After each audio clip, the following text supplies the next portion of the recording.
Good evening. Welcome to our first innovation forum for the season with the MIT Enterprise Forum Northwest. And our program tonight is Augmented Humans. The MIT Enterprise Forum is a global organization of dedicated professionals with 25 local chapters affiliated with the Massachusetts Institute of Technology through MIT Technology Review. We inform, connect, and coach technology entrepreneurs, enabling them to rapidly transform ideas into world-changing companies.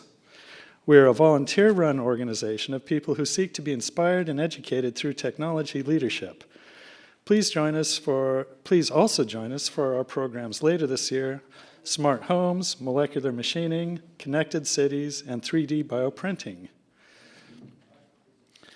I'm Paul Meehan, and this program would not have been possible without the dedication of the following volunteers: David Anderson, who headed the team, Shirley Lunn, Vicki Owens, Mark Anderson, Gary Spanner, Jimmy Gia, who's back at the mothership this week, Roy Racera, Timothy Mack, and Adam Schuster. These programs are made possible by our sponsors. For the season, we have T-Mobile and Artifact Group. For the STEM program, which we just started this year, T-Mobile sponsoring it. In-kind sponsorships are from Freelock Computing, Pinchot University, Net Reflector, the MIT Club of Puget Sound, and Puget Sound Video. And thanks to our program captain, Stokes Lawrence, in supporting the chapter by purchasing a block of tickets for each of our events. In addition, please see one of us, such as myself, if you are interested in becoming a program captain yourself, or contact the program. Our moderator tonight is the internationally recognized science fiction writer, Greg Bear. His work has covered themes of galactic conflict, artificial universes, consciousness and cultural practices, and accelerated evolution. His most recent work is the Forerunner trilogy, written in the Halo universe. And most notably, Greg Bear was one of the 5 co-founders of the San Diego Comic-Con. So Greg, if you could stand up and take a bow.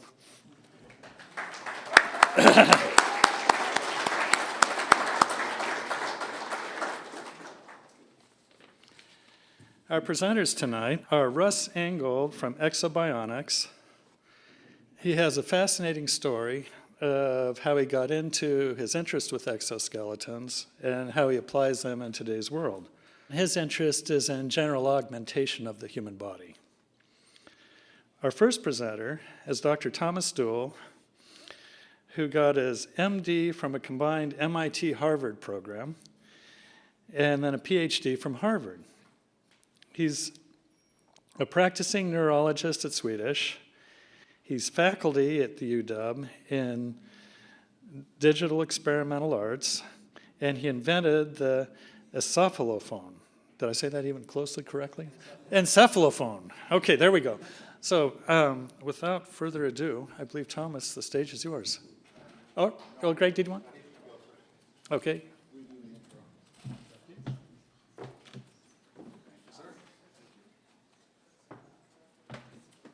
So it's my privilege to be here tonight, and actually as a living cyborg, I'm kind of in between these gentlemen, because 2 years ago at Swedish, where Tom works, I had a heart valve implant and also a new aorta put in, and that's a process in which I was not conscious for the time, but when I woke up, I was glad to be alive. So I am literally an augmented human being. And what we're talking about tonight is the interface between what it is to be human and how you make that stronger, better, faster. I think that Russ is actually working on the kind of suit that will allow Ripley to take out the mother alien, right? But augmentation and man-amplified suits and all of these different variations are common themes in science fiction and great stuff. I will give a warning, though, that if this augmentation and enhancement allows you to control your environment completely with thought processes, you might end up like Forbidden Planet. You remember what the Krell had a problem with? They created an artificial system to transmit matter anywhere on demand, but they were upper brain thinkers and they didn't worry about the id. So on the first day they put the system online, the id came out and they had all these monsters destroy them, tear them limb from limb. We never know what they really look like. That was also in City in the Stars by Arthur C. Clarke. So science fiction is kind of prophetic and also warning about, be careful what you wish for. In this case, though, the practicalities of these things are pretty astonishing because you allow people who are ill or who have had physical disabilities or have had injuries to recover a lot of what they've done. But imagine an injury you don't know you have. What if you have no real musical ability? Well, Tom can perhaps restore that ability or give it to you to begin with, because he's working on creating a way for the brain to interact with electric sound to create music by itself. That's pretty sublime. And I think in terms of science fiction, in terms of the future, in terms of all the things that we want to be in the world, I'd like to be musical. So if you can get me a Nobel Prize for lyrics and music, I'll be very happy down the road. But literally, we're now leaning into, as a kid, I loved electronic music. It wasn't very popular back in the 1970s, but I still love it, and it's now extremely popular. And so what we have is, if you have the ability to create a new musical instrument like the encephalophone, or the electroencephalophone, I think encephalophone is a little easier to say, then you can actually really get some cool stuff down. And if you can put a cap on and make sounds through your home computer or through your television or through your iPhone or whatever. The one thing I do warn about in all of these things is everything that has a one-way connection can have a two-way connection. So as you're making music with your head, is your iPhone recording your patterns and sending them off to Apple or to Google or to wherever, so they have mental patterns as to what you're doing when you're doing something and thinking about buying something or going somewhere. When you sign on for Google now, your phone will give traffic information online. You have to sign that contract, otherwise they don't give it to you. And so the traffic information goes out. What if that's true of your brain traffic? What if everywhere you go, your instrumentations are capable of doing that two-way, so you know more about yourself or someone knows more about you? Now imagine a WikiLeaks downloading your brain patterns and putting them up for all to see with general comparisons of what these might mean, if you're interpreting them through artistic means or political means or whatever. It could be very interesting. We are on the cutting edge now of doing what science fiction has been talking about for a very long time. The Terminal Man, Michael Crichton's book, is kind of dealing with what these gentlemen are doing at this point, downloading brain signals to change the environment around an individual. But medically speaking, this is extraordinary material, because you can give people full function with the kind of materials that we were discussing with other people here just a few hours ago, and thinking of the kind of materials technology that we've got. You can recreate limbs. You can give the person control of those limbs. You can basically do what happened with me and my aorta for the entire body. And that brings up the notion of, then, what is it to be human? Now, mind you, I am an artificial being, but I do not have a nuclear-powered heart, nor am I Iron Man. And so with great power usually comes supervillains, which is a real problem. I don't want to face those supervillains, but what are the upsides and downsides in human interface technology, enhanced interface technology, enhanced and augmented human abilities, and enhanced and augmented machine abilities? Now, we've seen a lot of films recently where drone pilots are flying drones and fighter pilots are doing this. Well, Tom Furness at the Human Interface Technologies Laboratory at UW was working with how to get information to pilots quicker. But if the pilots have the information, then the interface allows a better connection to the airplane, which is actually talked about in a novel by Joe Poyer way back in the 1960s called North Cape, where you had a fighter pilot flying over polar regions, running spy missions, and he was on drugs. He was hallucinogenically connected to his jet through electroencephalic coding, and that jet was part of him, and he thought he was the jet as he flew. Well, the problem, of course, is that he crashes, and then what are you when you crash and you don't have the jet anymore that you're a part of? So all of these ideas really lead us into future scenarios, which will be where we work in the future. There are so many possibilities as to new industries, new medical applications, new personal applications. But I want to warn you, I had no idea that I was going to lose my aorta. What happens as you're developing this stuff, that you become part of the equation, you become part of the experiment, and you are still kept alive and still kept capable because of what these gentlemen are doing? I think that is something really worth hearing more about. So I'd like to begin by bringing up Tom, who did work at the Swedish Cherry Hill surgical clinic doing neurology, and I probably could have used his help then, but Tom, come on up and let us go.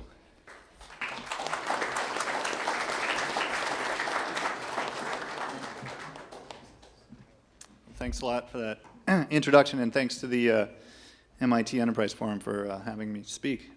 I'm going to speak to you about brain-computer interfaces and brain-music interfaces, kind of going from experimental art to neurological therapy.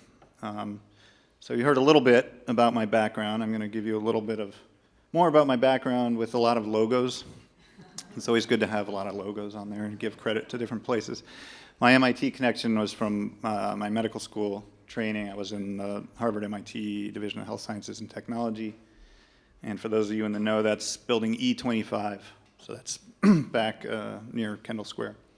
I got a PhD in neuroscience from the Harvard program in neuroscience. And I worked on genetics of brain development and neurophysiology of brain development. While I was in graduate school, I also continued my music studies at New England Conservatory, where I was working towards a certificate in jazz in music theory and composition. I then had to completely stop my music studies while I did a neurology residency, which was all absorbing at Mass General and Brigham Women's Hospital, and then I did further postgraduate training, subspecialty and fellowships in neurophysiology, clinical neurophysiology, which is mostly EEG and epilepsy, first at Beth Israel Hospital in Boston, and then came to Seattle about 6 years ago, where I was doing surgical epilepsy at UW Harborview.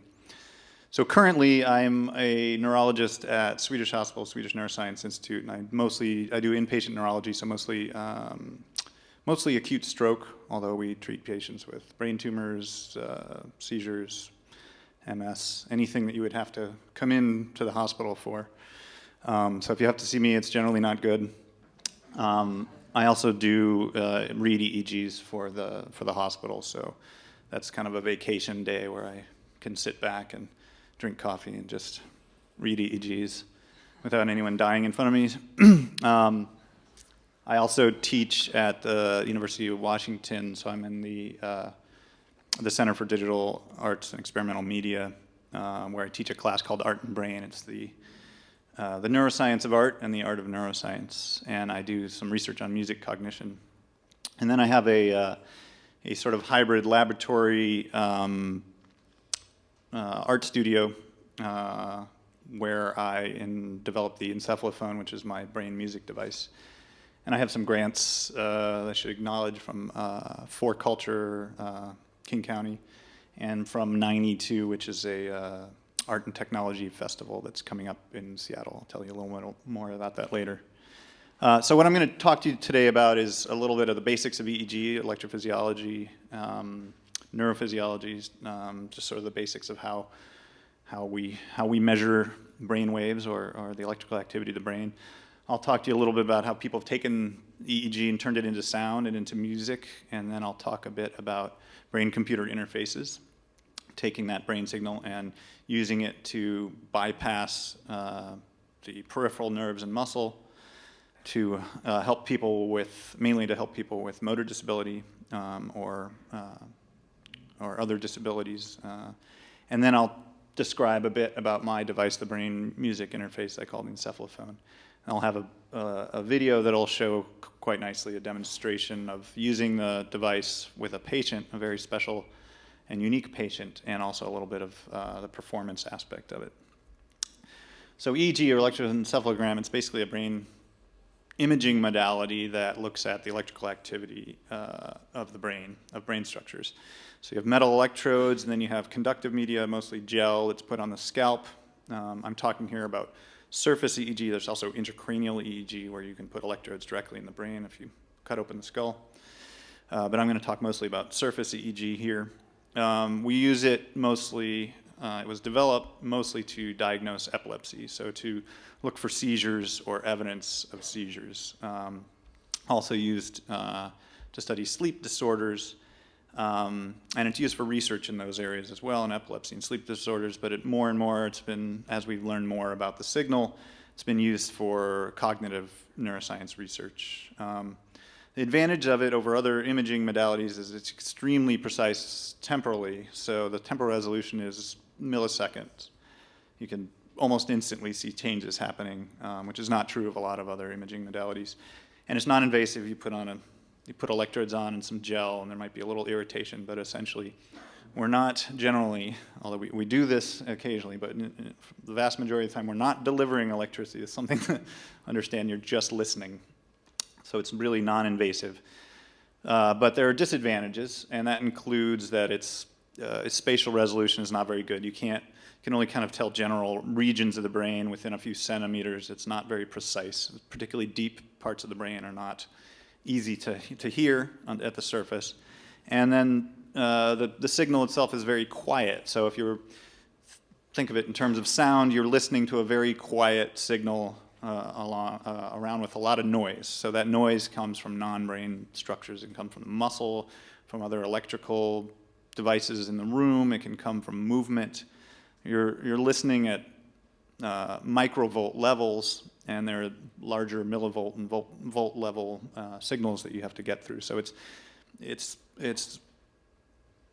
lots of artifact and lots of noise to get through. So what is that noise? Well, some of it is you can just have poor conductance. There has to be the electricity has to be conducted very well from the scalp all the way to the electrode without any air or other interference. There's electrical line noise everywhere we go. There's 60 hertz electrical noise that you have to take care of. Cell phones can generate artifact near EEG. Again, we're very sensitive electrodes. Eye movement, so your eyeball, your orbit has a dipole, so the cornea up here is positive and your retina is negative, and it's actually a pretty big dipole. And if you close your eyes, there's something called the Bell's phenomenon. Your eyes go up. You may not believe it, but every time you blink, your eyes go up like this. Or if you close your eyes, you go to sleep. And when the eyes go up, that dipole goes up, so you get positive moving upward.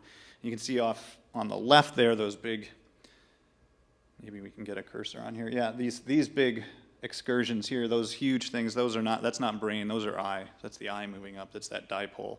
So that's a big source of artifact. Muscle, so up here on the right, you can see all this sort of dense red. That's all muscle. It's high frequency, it's millivolt level, so it's much louder than the microvolt level of true brain signal. And then movement, if you just move around, the electrodes have a movement artifact. This up here on the right, this is just an EEG, and each one of these traces going across is a different electrode. It's actually a different pair of electrodes, but this is all brain signal here. Those are real, actual rhythms of the brain, and then this is all this up here. That's all muscle. That's a big eye, and that's some other movement. So you can kind of get a sense of how much we need to listen I'd think of it as like a cocktail party, and there's a person you want to hear, and they're a very quiet speaker, and there's a bunch of loud people in the room. You have to get really close to them, try to make everyone else quiet, maybe even move to another room to hear them. This is what you have to get through. So it's a difficult, complicated, messy signal, which is why we don't just have people walking around with EEGs just controlling things all the time. Precisely, it's a difficult thing to work with. We divide up the brain waves, the regular oscillatory patterns that we see of true brain signal. We divide them up somewhat arbitrarily into these different frequency ranges. So in the bottom we have delta, which is the slowest, theta, alpha, and beta. They're roughly organized into physiological organizations, but we're just sort of making arbitrary cutoffs. But those are the kind of regular patterns we see. This is a normal EEG, and again, going from left to right, that is time, and it's about 10 seconds or 12 seconds across, and each one of these squiggly lines is a different electrode pair, so different regions of the brain. And on the left, you have someone who has their eyes open, and then you see those red arrows right when they close their eyes. You can see that big eye artifact.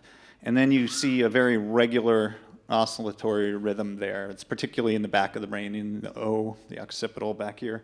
That's something called the posterior dominant rhythm. So it's a rhythm that we see in the back of the brain, the occipital lobe, and that is the primary visual cortex. So it's a part that's processing vision. And you'll notice when your eyes close, it goes on. It's kind of a way to think of it as a sort of a holding pattern for the visual cortex. So when you're not doing anything, you're awake, but your eyes are closed and you're not getting any input from vision, that part of the brain is kind of ready and resting. This sort of holding pattern is going on. So that's called the posterior dominant rhythm. Pay attention, this will come up in the quiz later on. Another similar type of rhythm is called the mu rhythm. So they confusingly keep using Greek letter names. Mu rhythm is actually an alpha frequency rhythm. It's called mu because of its shape, but it's the equivalent. So in the motor cortex helps control movement. You also have a resting rhythm called the mu rhythm. So when you're resting, you're awake, you're alert, but you're not moving, that mu rhythm is present. It goes away when you start using the motor cortex. So if I start moving my right arm, my left motor cortex will have a mu rhythm, and then when I start moving, the mu rhythm goes away. Because that resting pattern's over. It's not resting anymore, it's activating other patterns. We can't really measure at the surface very well the active use of the motor cortex. You can do that with intracranial electrodes, but in the surface, we can pretty much measure the resting pattern and then not resting pattern. So the mu rhythm goes away. Down there at the bottom, you can see where it says alpha, this is the strongest signal. Here, when you're not doing anything, is quite high. It's around 10 hertz. And then what's neat is if I start moving that right arm, the mu goes away, that resting rhythm goes away. But also if you imagine moving the right arm, it goes away. So just imagining engages a lot of the same circuits that actually moving the arm does. So you'll see that the alpha goes down. There's also beta and gamma, higher frequency stuff that goes down, but we're focusing on the alpha mainly because it's such a large and easily measurable signal. This is important, also will be on the quiz later, because this is a rhythm, if you think about it, that's very useful for a brain-computer interface. The reason being, it's a signal that we can turn on and turn off by thinking about movement, or not thinking about movement, without actually moving. So what we're looking for signals for brain-computer interfaces are signals that we can measure, we know what they do, and they're controllable without movement. Because if someone is paralyzed from a stroke or from ALS, they won't be able to move, but they may be able to still think about movement. So that's a signal that can be quite useful. People have thought about sonifying EEG from the very beginning. So the first description of EEG was by this guy, Hans Berger, and this is the only picture I have of him. And after a couple of years, I looked and I noticed this strange little piece of brain here. And it's a little disturbing because I'm quite sure it's human, and I'm also quite sure that it's not a complete brain. So I don't know what it's doing there. It's very disturbing. But he had the first description of EEG, and he described this posterior dominant rhythm. You remember the one in the back of the brain that it's a resting rhythm for the visual cortex. These guys in 1934 decided, Adrian and Matthews, they wanted to replicate his results, make sure that they were real, and they replicated them, and they decided to monitor their own EEG with sound. So very early on, people saw these rhythms, and they somehow thought, well, this sort of would make sense if we listened to it, not just look at it. And people have gone on to create artwork and music and other sonifications of EEG. This is from 1965, the composer Alvin Lucier created a piece called Music for Solo Performer, where he used EEG to control the volume of percussion instruments by opening and closing his eyes. So he's using that posterior dominant rhythm to turn on and off actuators of speakers on a timpani and a snare drum. And there's lots of technical reasons why it wasn't the world's best from a scientific point of view, but artistically quite interesting. He worked with John Cage, and apparently when they were doing this is actually a 1976 redux of the original 1965. They were having lots of trouble with getting good signal to noise, so apparently John Cage was back behind the curtains, kind of adjusting things manually by what he thought was stronger or quieter signal. And of course, the presentation and the preparation with the EEG is all part of the performance. I'm having trouble fast forwarding because this would be a very long, boring beginning. Maybe I've got an idea of how I could do this. Let's see. A little farther along here. So here he is controlling drums.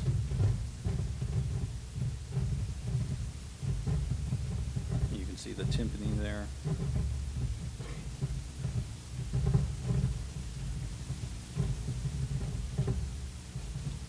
Any sense? I think you get the picture.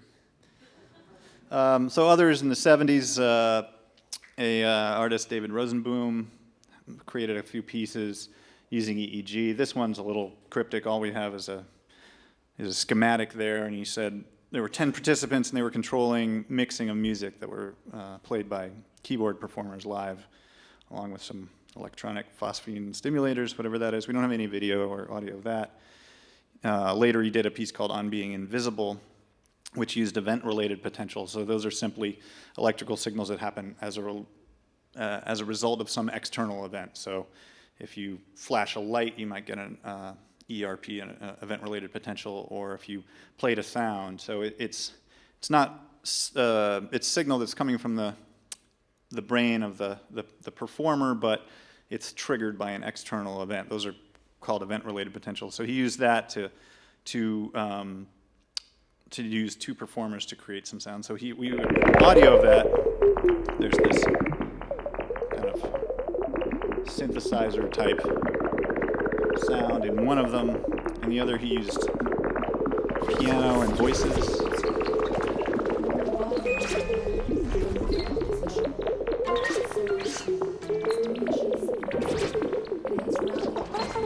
So certainly interesting. Hard to know about the neuroscience behind that. We don't really have a lot there. It's nice conceptually, but who knows if they were really listening to real brain signal at all. People have gotten a lot more sophisticated in recent years, and there's been use of pre-recorded EEG to control sound and music. There's been use of different bandwidth, different bands of EEG signal to control style of music, like a kind of a DJ would switch between different styles, or using visual evoked potentials to control mixing of music. So visual evoked potentials are, if you have a flashing light, you can measure a certain rhythm in the back of the brain. I'll show you an example of a brain-computer interface that uses that. So if you flash something at 15 hertz, your visual cortex will have a 15 hertz rhythm. It's a visual evoked potential, so it's evoked by the visual stimulus. Or converting EEG signal from a seizure into sound, which kind of brings up interesting ideas about how you might monitor seizure patients instead of looking at the EEG, by listening. So this one got some good attention in the popular press. This is a seizure happening. It's been sonified.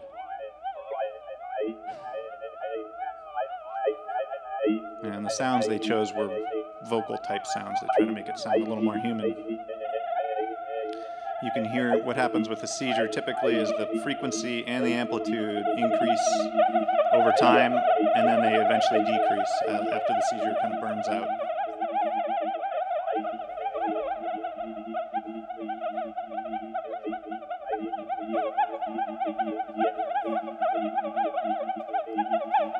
You can hear it picking up in frequency.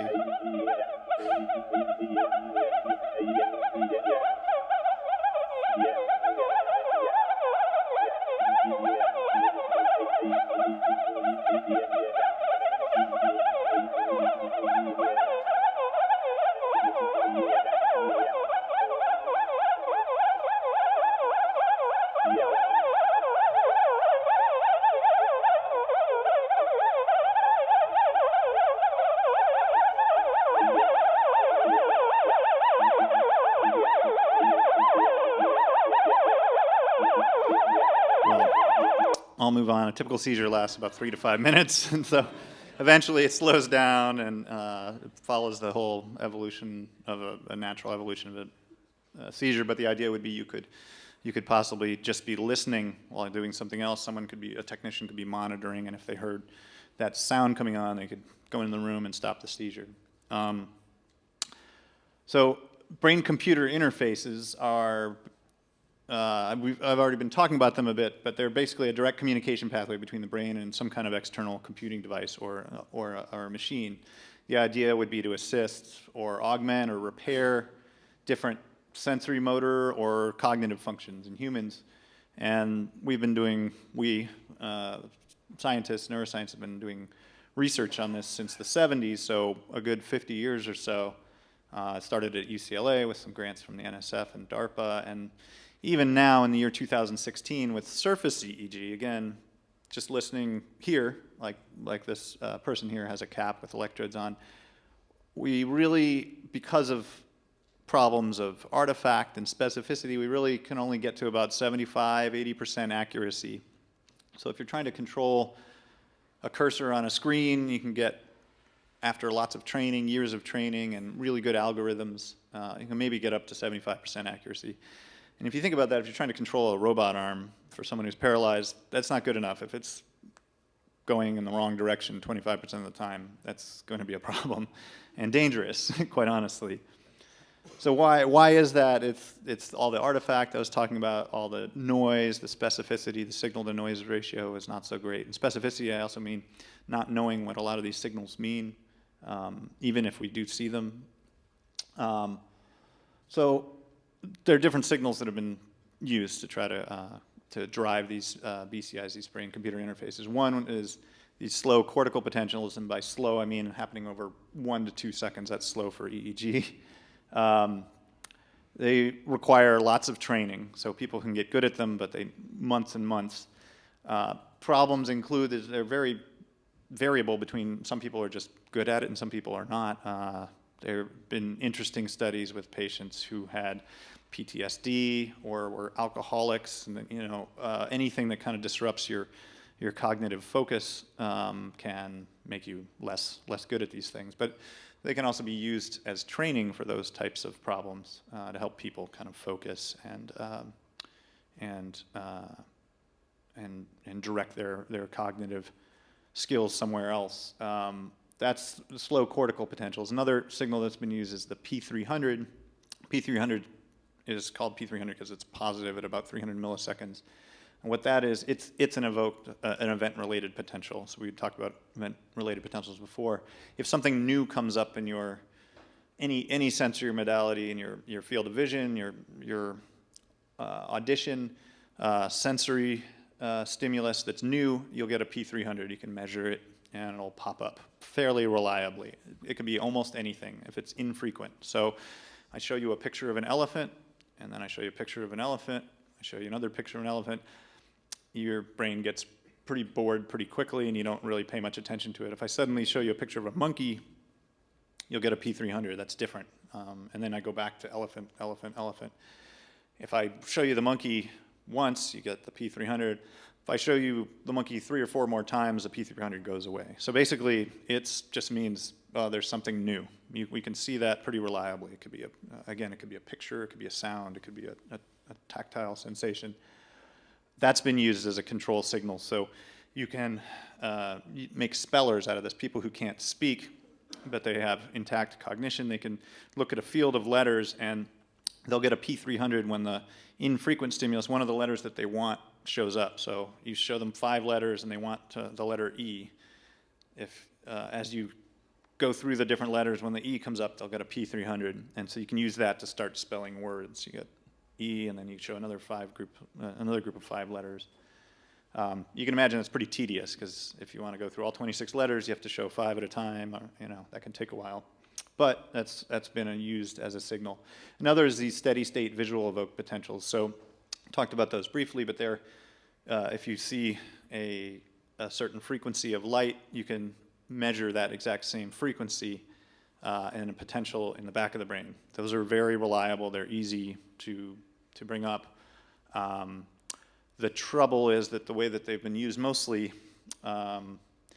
is by showing light at different frequencies on a screen. So you have 5 different frequencies, and you look at the one that you're interested in. So if you want to move a cursor around, you might have 4 directions, and there'll be one frequency of light here, one down there, one on the left, one on the right. You have to look over, then you can measure that you're looking at that one. So that perhaps makes some sense. The trouble with that is that if you have someone who's truly locked in and they can't move their eyes, one, so that's not going to be very helpful.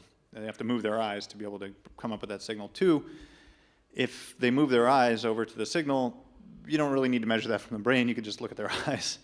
And we have eye trackers. It's kind of an elaborate way to measure where they're looking. Sure, we're measuring brain signal, but if you can do that, just put an eye tracker on the person, and it's a lot simpler than measuring EEG signal. But that's one signal that's been used, and I'll show you an example of a BCI with SSVP. Another is event-related desynchronization. So that's a very long term for what I was talking about with the posterior dominant rhythm and the mu rhythm, these resting potentials that go away once that part of the brain is activated. So if you start moving the arm or start thinking about the arm, you will desynchronize that part of the brain. The synchrony is the mu rhythm that'll go away. That's a fairly reliable signal. It takes training, and it's present in maybe 80–85% of people, so some people just won't be able to use it, and some are better than others, but it's a signal that we can measure fairly reliably. With training, can become pretty good, maybe 75–80% accuracy, and it doesn't require movement. So that's very useful. You can just think moving, not think moving. So those are some of the more common signals used. Here's an example of one of these brain-computer interfaces. This is from the laboratory of Raj Rao. He's at UW at the Center for Sensory Motor Neural Engineering. And this is a somatosensory steady-state visual evoked potential BCI. So the one I was talking about where you look at different parts of the screen and look at the flashing lights. And this guy is controlling a robot. So you can see the different flashing lights. And for the different commands, you look at the flashing light that corresponds to the command you want. And that in turn sends the signal to the robot, who will hopefully execute the command that you asked the robot. Experiment started. Okay, so I'm going to grab the orange juice.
It's not the speediest thing in the world. You'll also notice that he's moving both his eyes and his head to direct his gaze at one of these dots, and we can very easily measure gaze and head movement without looking at brain signal whatsoever. So it's neat, it's a great proof of principle, but maybe not as useful for a lot of patients who can't move or can't move their eyes, and maybe not the most direct way to do this. So again, if you have a brain-computer interface that is at the surface, we can get to this level where we're we're improving slowly, but we're kind of bumping up against the ceiling of resolution in terms of our spatial resolution and our signal to noise and understanding of the signal that we're measuring out there. And machine learning, regression analysis, these things are all helping, and we're still improving. But the quickest way to get good signal and reliable signal without much noise is to go inside the skull and go directly to the brain. Now, we obviously can't do that with a lot of people, but there are patients that we have in epilepsy who have intractable seizures. And those seizures, intractable, by that I mean 3 or 4 medicines, they continue to have seizures. And they're having so many seizures that their life is disrupted. And they're miserable enough or non-functional enough that they are willing to undergo brain surgery to remove that part of the brain that the seizures come from. So for certain patients where we have very localized seizures, they're intractable to medicines, we will go in, we'll monitor the electrical activity, the EEG, by putting electrodes directly on the brain or electrodes implanted directly in the brain to try to localize exactly where the seizures are coming from. So obviously you don't want to take out a huge chunk of brain to get rid of their seizures and then they can't walk or they can't speak anymore. They've cured them of their seizures. So we want to take out the smallest piece of brain we can to end the seizures but not give them major disability. So that began a whole process of learning how to map each individual's brain. Everyone's brain is a little different, and general regions are the same, but the exact details of where the hand is or where the sensation is or where language areas are, it's individually variable. So we'd put electrodes on the brain or in the brain and learned a huge amount. And in the process, sometimes we're able to collect other data and learn other things about the brain.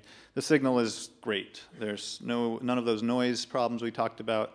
We can get to the level where we can actually see commands for movement that are more specific than move the hand, more directional or vector type movements. We're going to move the hand in that direction and at this velocity. And so brain-computer interfaces using implanted electrodes are getting much higher than 75–80% accuracy and much more sophisticated control. You can kind of see with this on the left, the cross-section there of the brain. We're measuring EEG at the surface. We have to go through skull. We have to go through membranes, skin, fluid. We're talking about a distance of 1.5 centimeters or 2 centimeters, which may not sound like much, but that diffuses the signal a huge amount. On top of that, you're just farther away distance-wise. So there's attenuation of signal from all these materials and just distance. And we get by all that by putting electrode directly in there. Of course, the disadvantage of all that is you've just cut someone's skull open. So it's brain surgery. By implanting an electrode, they're very fine electrodes, but you can do some damage with the electrodes themselves. On top of it, if you have this implant in there, they get infected eventually. We're better and better about sterile technique, antibiotics, but eventually they almost all get infected. On top of that, over time they scar off. So scar tissue forms and then the signal is no longer good. And you'd have to move the electrode or remove it.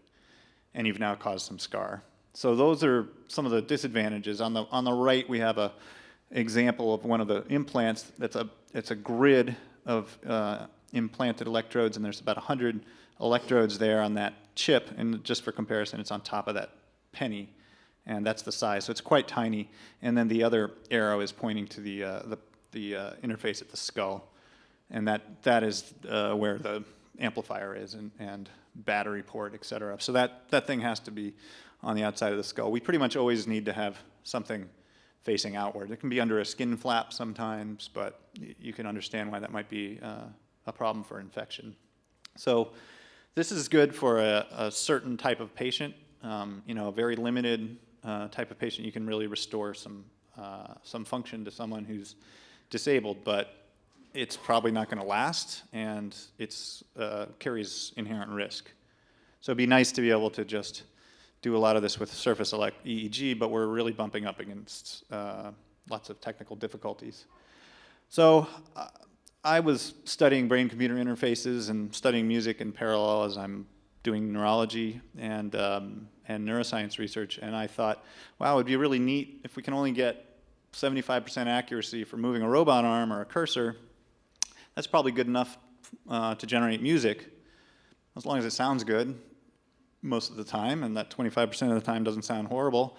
I first thought this would just be kind of a fun, interesting project. I'd seen other people try to create music with EEG, and they hadn't really understood the signal as well, and it just wasn't done well. And I said, I think I could create a device that, with reasonable accuracy, is able to generate music. And so that was kind of the rationale behind it. The signals I use are not actually musical, so you're not thinking about music. I'm using some of those signals we talked about, like the motor imagery. You're thinking about movement, and that gets translated into musical signals, into musical production. And the goals were, as I said, originally it was just creative. At first I wanted to make a new musical instrument. I thought it would be really fun and interesting from an artistic standpoint and music standpoint. But as I've developed it, I've found that I've learned a lot about the feedback, the biofeedback aspects, and I naturally started thinking, well, I have all these patients with disability. How could I use this for therapeutics? So I'm now working on it in terms of cognitive therapy for stroke, ALS, spinal cord injury. And as you'll see, one particular patient who ended up having a disability that was absolutely perfect for the encephalophone. So the basic design, I have this EEG. It's a research-grade EEG. There's lots of commercial EEGs out there available now for the consumer, which, quite frankly, are not very good. They're mostly not listening to brain signals. So I got a good research-grade EEG. I process it in a PC. Use the acquisition software, and then we stream to MATLAB, and most of the computation happens in MATLAB. So we're doing signal processing of filtering, using the relevant electrodes from the right region of the brain, then taking the proper frequency band and applying algorithms that then generate a number from 1 to 8 out of the signal power from a certain part of the brain. Mostly I'm using motor cortex, so I'm doing signal power from 1 to 8 motor cortex. I start off with an initialization, and then we do a calibration. The calibration means each individual is a little different, and so we need to calibrate for each person and for each day. Between day to day, you might be different, and between individuals, there are definitely differences. So we calibrate by having the person go through the motor imagery while we measure their output, and then we create a histogram of all the data points and then divide them up into 8 bins. And from that, we get a simple number from 1 to 8, then stream it to music generation software. So originally we were working with Max MSP, and now working with Super Collider, which is a platform that's particularly good for music production and performance. So this is the early demo, the very beginning, very crude.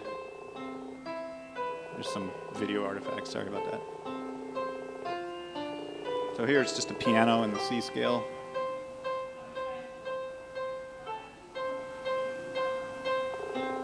Spending a lot of time on the top C.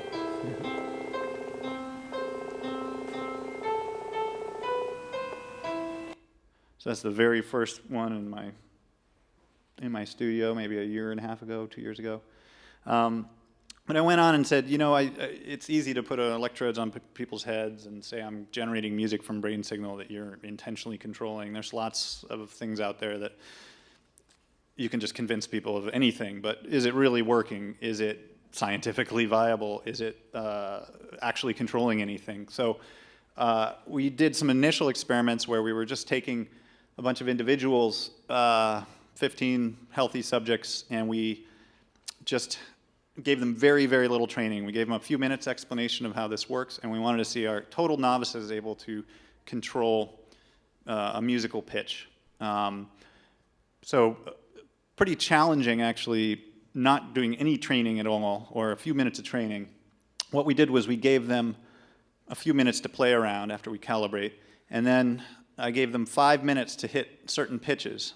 They had to hit the same pitch 3 times in a row, because if they hit it by random just once, it's not too interesting. You could hit it by random. So 3 tones in a row, and you got 10 seconds. Within 10 seconds, you have to match the pitch 3 times in a row. If you don't match it, you don't score a hit, and you start another trial. If you do hit it, you score a hit within 10 seconds, and then another pitch is given. And just see how many you can hit in 5 minutes. So we tested their accuracy. There's no point in showing that. It's just a whole lot of numbers that you can't really read, but that's so the range of ages, range of genders, and we also noted their years of musical training, because we wanted to see roughly, it's not a great number with 15, but roughly is there a correlation with musical training? I suspect there would be. So we were able to see that random, it turns out, is down here. So this is what happens if you just randomly generate 1 to 8 and run it through. And everyone did better than random using both the posterior dominant rhythm, so that's that visual cortex resting rhythm, and the motor, or mu, motor imagery task. The posterior dominant rhythm is a little easier because essentially all you need to do to control it is close and open your eyes. If you close your eyes, the signal goes up. If you open your eyes, the signal goes down. The motor task is a little more difficult because it requires imagery. You need to imagine movement or not imagine movement, which, as you might imagine, takes a little bit more concentration and focus. And in fact, people did better with the PDR than they did the posterior dominant rhythm, the visual task, than with the motor task. But everyone did well above average, and the average was reasonably high, 55% there and 65% there. Remember, these are novices. There's no training, or a few minutes of training, if you will.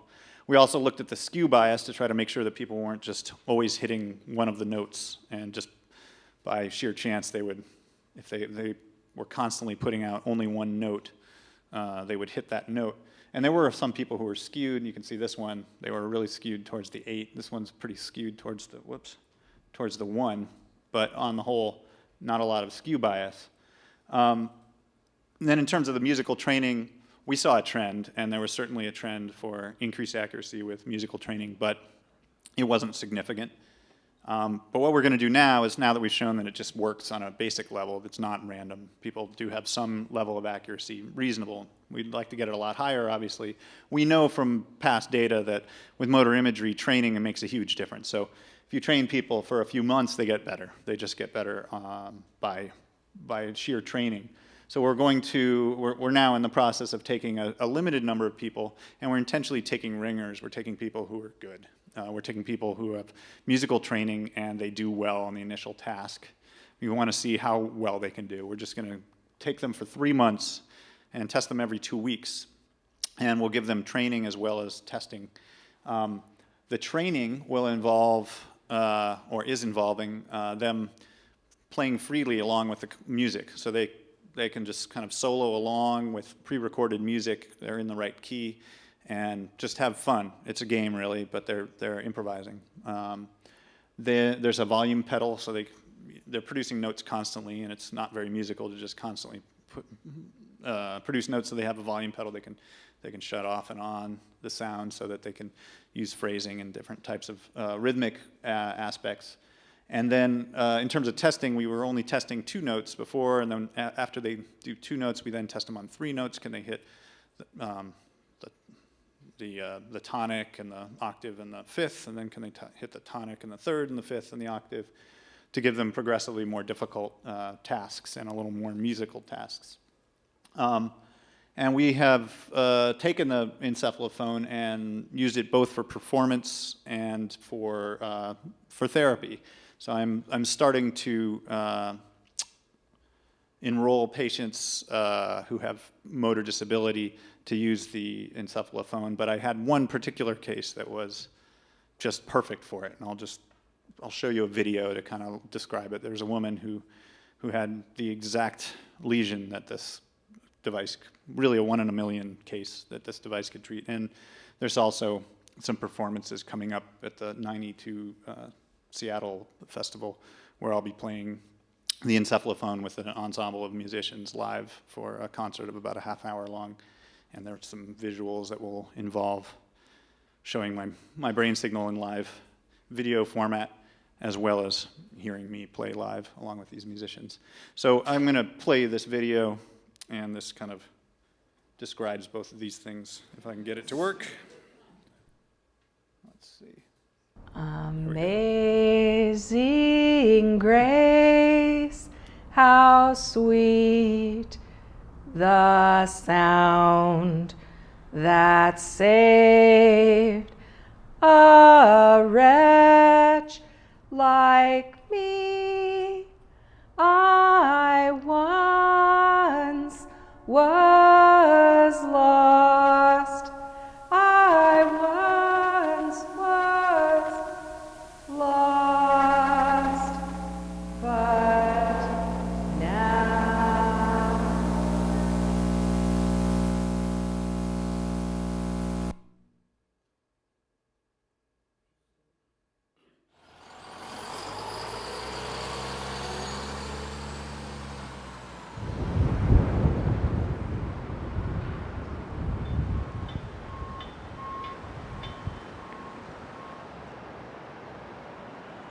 That's the Manhattan Project there. Right, it's beautiful countryside. It's a big, small town. Yeah, it We're a is, small- along the river. We push live back a little? right by the river. We're and a small city, yeah, it's near it's the, the river. yeah. And then the other thing is, Near the Palouse. Oh, sorry, Tom. yeah, that probably sounds good. All right, here we go. I was on service, meaning I was covering the neurology admissions to the hospital when Margaret presented to the emergency department with, I think, the only time I've ever had a chief complaint of, I can't sing. I'm Margaret Haney, and I teach 5th grade. The emergency department doctors took her seriously, which was great. Ended up getting an MRI, and when it was abnormal, she was admitted to me to help figure out what the cause was of her problem. I was attempting to sing with my students in the classroom, and I tried to just impromptu sing Summertime, which has quite a range, and I failed miserably, like I never have. And my students were giving me some funny looks. So I tried instead to sing Oh, What a Beautiful Morning from Oklahoma. And I couldn't find the notes to save my life, and it's a song I've been singing since I was 4 years old. Her neurologic exam otherwise was completely normal, and you would think she was normal until she started to try and sing, and it was off key. She could get kind of the rhythm of a song, but it would be off pitch and off key. And so one of my students sneaked back to the computer, a couple of them, on the computer and Googled, what does it mean when you can't find familiar notes that you've known your whole life? And up came a musia, and they brought me a printout that I pretended to not be alarmed about, that when I saw the words brain damage, then I thought, I've had a stroke. It turned out she didn't have a stroke, but she did have an encephalitis, an infection of the brain, a viral infection of the brain. And it was so specific that it only took out her ability to generate music. The majority of people who have encephalitis present after they have a seizure, or they start to get weak on one side or have really serious symptoms. But I think in Margaret's case, it was found really early because of the singing. Dr. Hensley came to me and said, you really should see this case. This is right up your alley. It's someone I know you would be interested in. I talked to her about your work, and she's very interested in meeting you. And she showed me the MRI of the brain. And as she started to bring it up, I said, you know what, don't show it to me. I'm going to tell you exactly where her lesion is. And sure enough, I was correct down to the centimeter. There's a very specific part of the brain that would be used in this function, and sure enough, she had an infection of just that one part of her brain.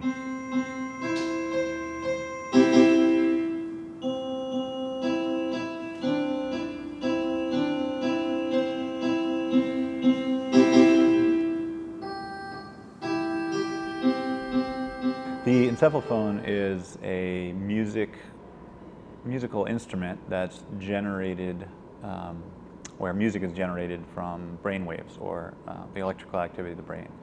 It is essentially a brain-computer interface which generates music as opposed to visual feedback, for example. So what it does is it takes intentional control, so thoughts, if you will, that can be directed towards generating scalar music, so musical notes.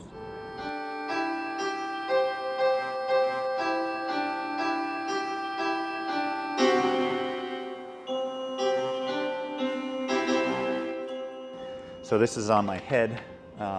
It's measuring the electrical activity of the brain. We particularly focus on one area or another. So the main control mode that we use is the motor cortex. So up here on the left side of the brain is the motor cortex. So in this case, we listen to the motor cortex, and then we use imagery of thinking about moving the right arm. The motor cortex has a resting pattern. So if you're awake and you're not doing anything, you're not moving in particular, but you're awake, there's a resting pattern that we can measure right here. And when you go to move, if I go and I move my right arm, that resting activity will go away. The brain will be kicked into gear, and there'll be other patterns that can be pulled out that are initiating movement of the right arm. You got it. There you go. The middle one's a little tougher. I talked to Margaret, and we decided to try to use the encephalophone as a therapy for her.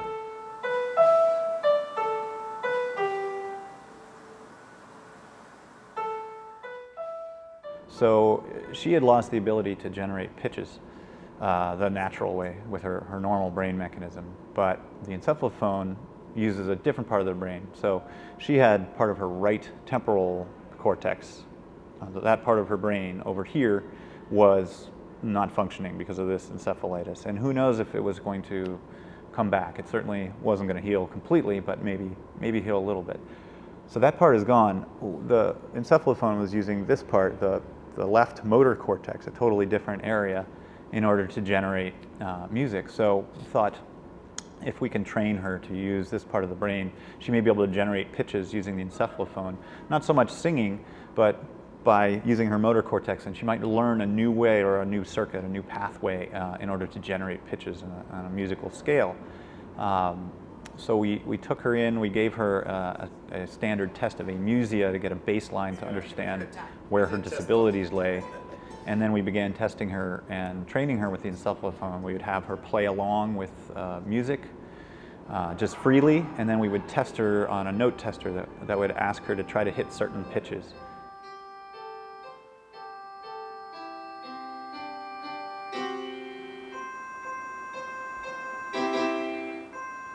But I can aim for the sound and know that I haven't hit it and adjust it. I haven't worked so hard in all my life. She began to use this and improved her pitch finding ability somewhat. It was really a pretty unique application for the encephalophone. In fact, it's kind of a 1 in a million case that was exactly the type of lesion or problem with the brain that the encephalophone could address.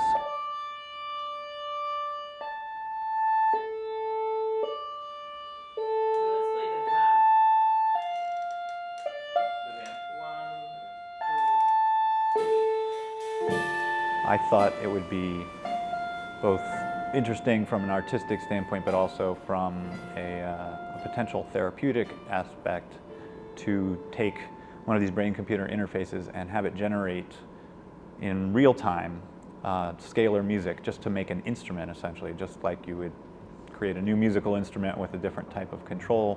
This control would be EEG.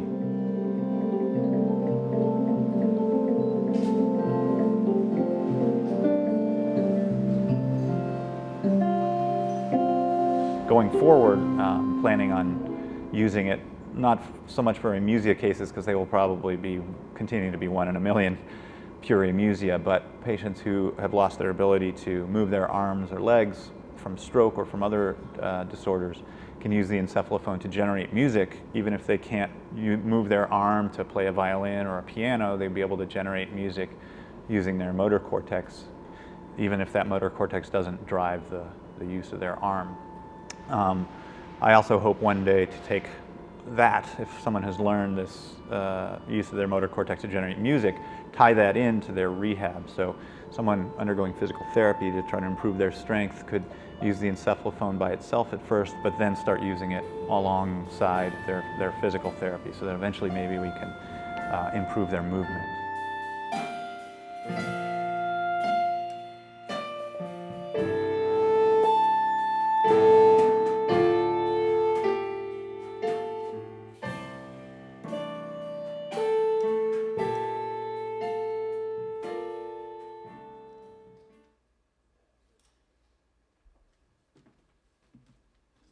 All right. So,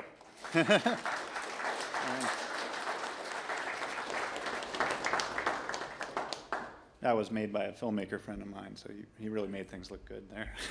Really made me look good. So where we go with this, I talked about a little bit of it. I have to use a really dramatic picture to keep you awake at this point in the talk. Musically, there's lots of ways to go with this. We're generating notes on a musical scale right now. We can change key if we want.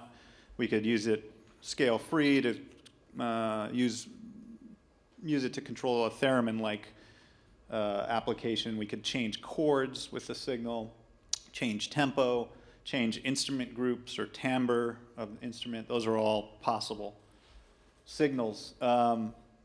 Diagnostically, it could be used to just hear, so much like they were sonifying seizures. If I could apply this different musical instruments to different rhythms, we might be able to hear changes in rhythm while monitoring a patient for epilepsy or for stroke or something like encephalopathy, where part of the brain becomes slow all of a sudden. There's been evidence before from others, including Psyche Louis, who's a cognitive neuroscientist, who showed that you could rapidly learn seizures just by sonifying in the right way. So we might be able to apply it that way diagnostically. And then therapeutically, we were talking about it a bit, but first, just as a means of expression for someone who's lost the ability to express themselves musically or verbally or with their arm or their leg, but also cognitive therapy for motor impaired patients. It's already been shown that neurologic music therapy can improve executive function with people in traumatic brain injury, so there's reason to believe that a more sophisticated music therapy using EEG signal might be able to improve cognitive function. And then, as I said, I'd hope if people learn to use this encephalophone to generate music, that we could eventually tie that to their motor rehab. And while they're generating music, we can suddenly introduce movement. So if they're able to move their finger just a little bit, they're playing a note and play a high note and move the finger a little bit, it might help motivate them through their physical therapy. And then eventually you could probably remove the music aspect if you wanted. But those sort of future directions of places I might go. Things going on right now, I'm going to put in a blatant plug for this show coming up. So again, I got funding from For Culture and from 9E2. 9E2 is a redux of an art and technology festival that happened in 1966 in New York called 9 Evenings, Experiments in Theater and Engineering. And we're celebrating the 50th anniversary with a whole new set of art and technology projects. So they include performances and installations, and it's going to be going over 9 evenings here in Seattle at King Street Station starting on Friday.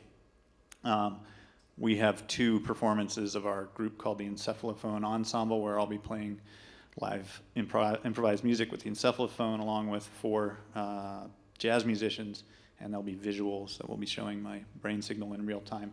So that's going to be on the 22nd and the 24th, so Saturday night and Monday night at King Street Station. It's at 9e2seattle.org. So I hope you all can come. I think that might be right up your alley.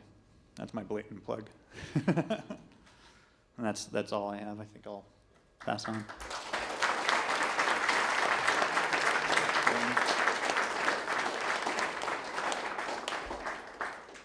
Russ is up next.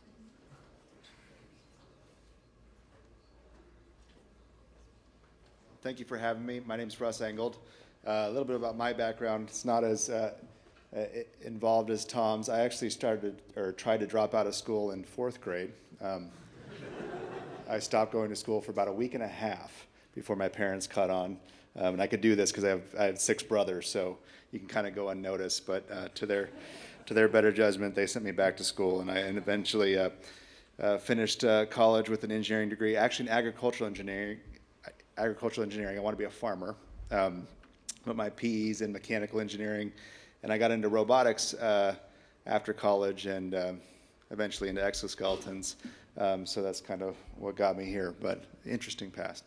So just a show of hands, how many people here know what an exoskeleton is? Most everyone, right? So when we started working on this, or when I started working on it, was back in 2004. And if I would have asked that question, well, maybe this crowd, everyone would have raised their hands. But the majority of the population didn't know what an exoskeleton was. You get, a few people that would raise their hands that had seen aliens or had read Starship Troopers.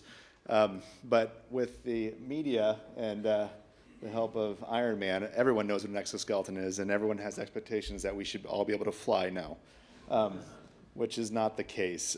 So flashback to the early exoskeletons, and this is what you have, right? Let's see if this works.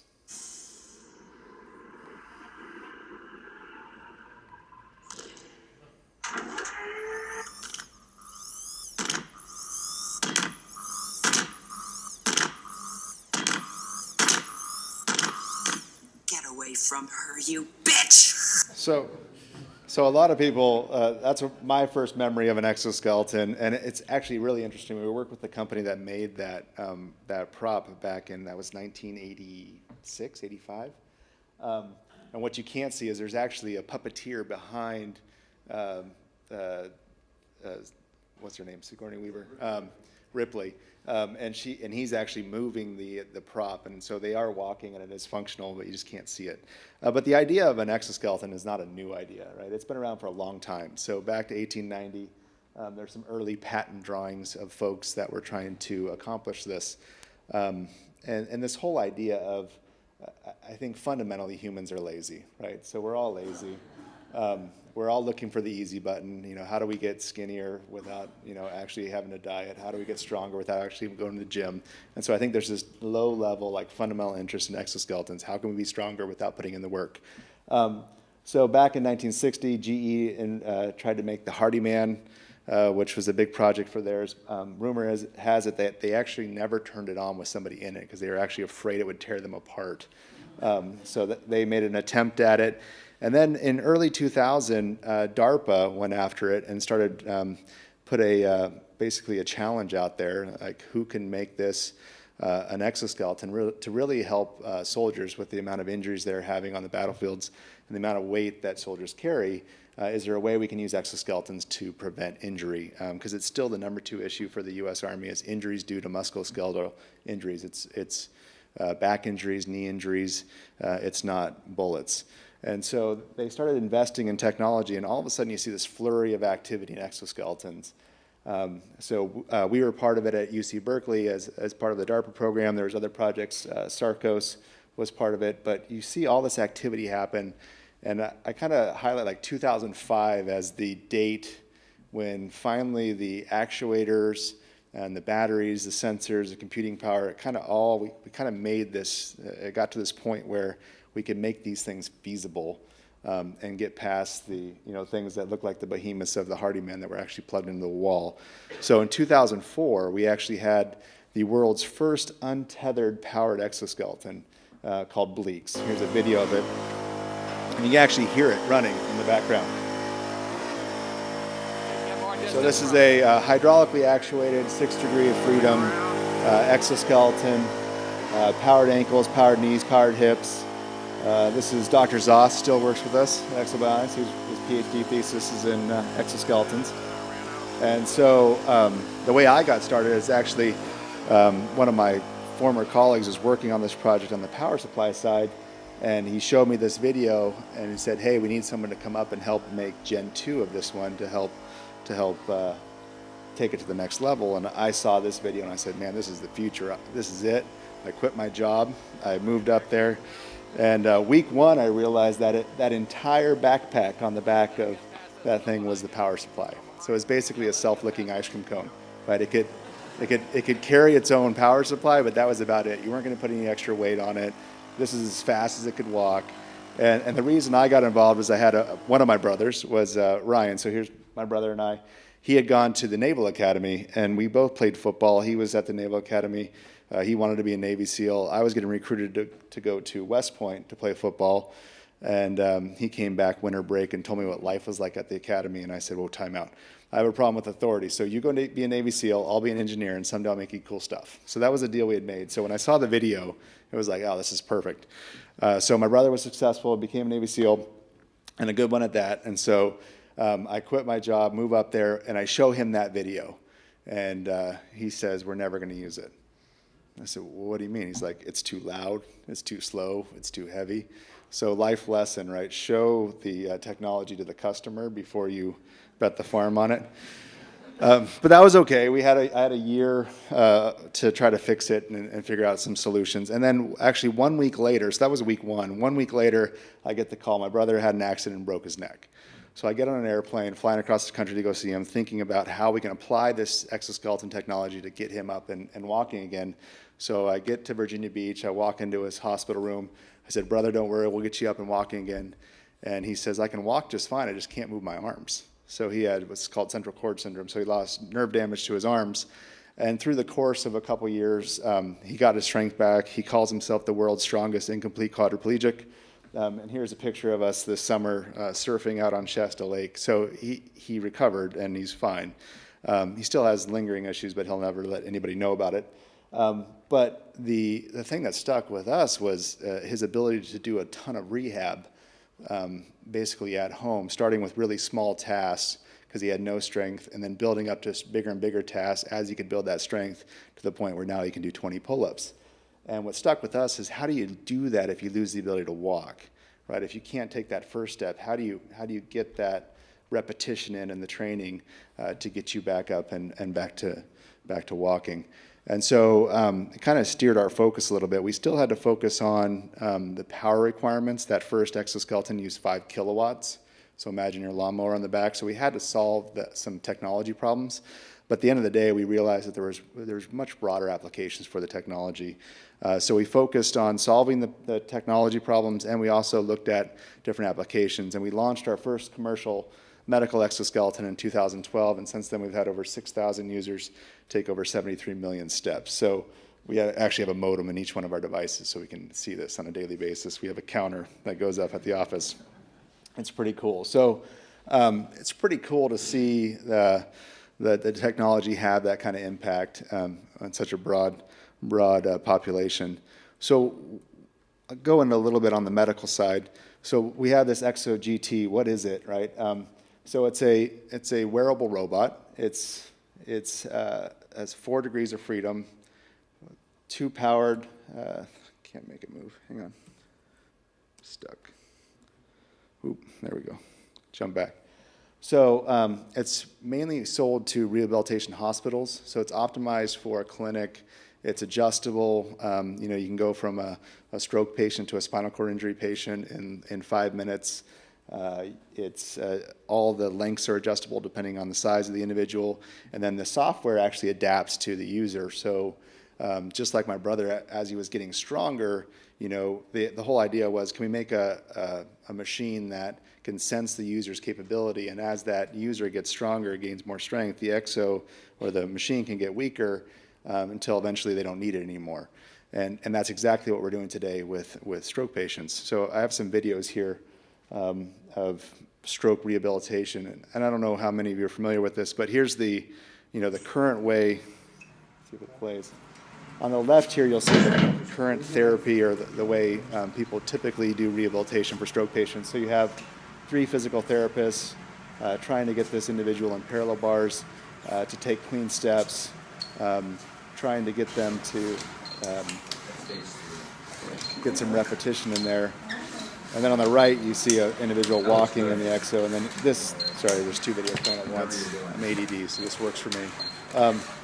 But the person here in the middle, that's that same patient now walking in an Ekso, and it's much easier. The video on the far, on your right, that's, if you watch the beginning of that, which it'll replay, it kind of showed him trying to walk without the exoskeleton and then walking with the Ekso, and then this is him now walking just post one therapy session in an exoskeleton. And so watch this and then watch the beginning step, and you can kind of see the difference in his gait patterns. Where now he's trusting that injured leg a little bit more, taking bigger steps. And so that's after one session. So it's, the brain's amazing, humans are amazing in general. It's really hard to compete with them. But what we realized is, with the assistance of an exoskeleton, you can go from, an initial therapy session of taking or walking 7 feet to walking 344 feet in that same session with the help of an exoskeleton. So what that means to the patient is more repetition, right? You're upright, you're walking, you're getting your natural gait.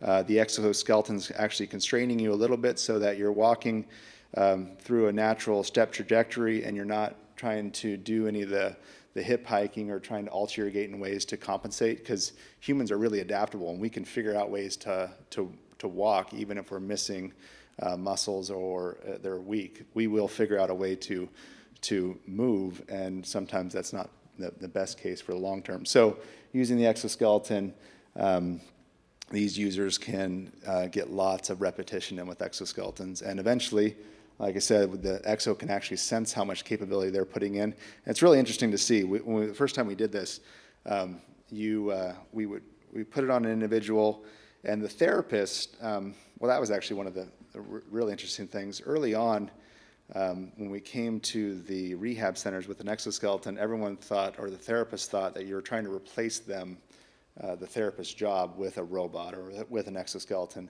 When the reality is it's just a tool for the therapist to use, right? So instead of muscling through on those parallel bars, now they can use that exoskeleton, they can level up and actually watch the patients, pay more attention to how they're walking and how they're feeling during the therapy session, and then actually get real good metrics out on how they're performing.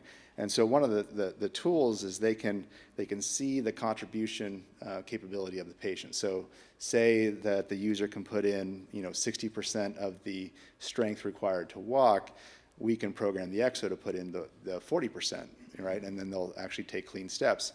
But then that therapist can actually challenge the patient and dial it down and say, well, I'm only going to give you 30% of extra assistance.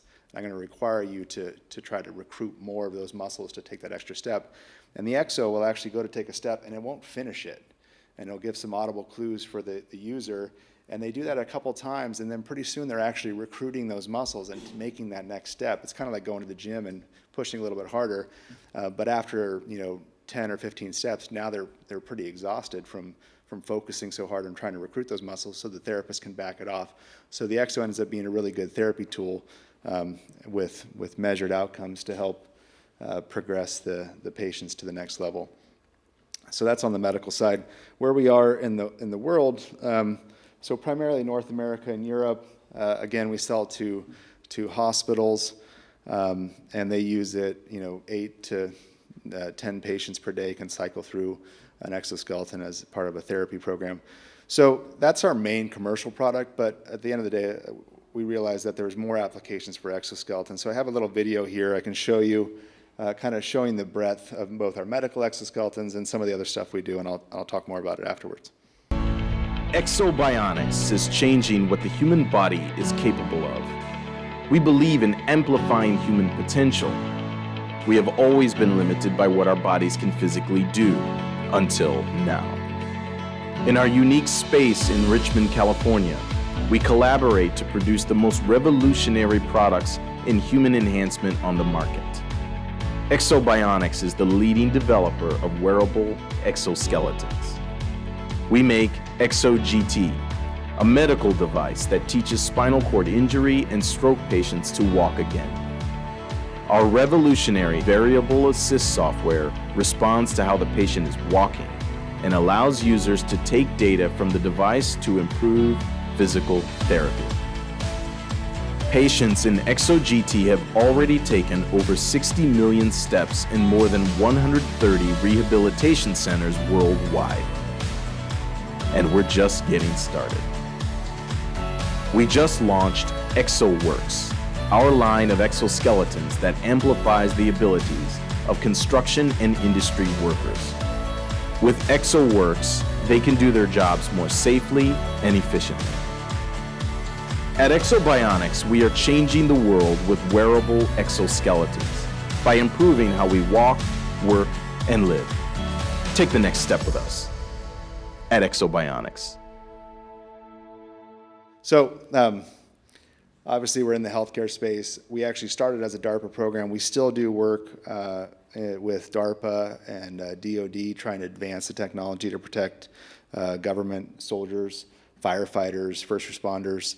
But about a year and a half ago, we started getting a lot of interest from the industrial sector, industrial and construction companies. And it was really interesting for us because we had gone after that sector in like 2010, like bringing some technology out and kind of pushing it out to the market. And folks were like, no, this is science fiction. This is way out there. You guys are crazy.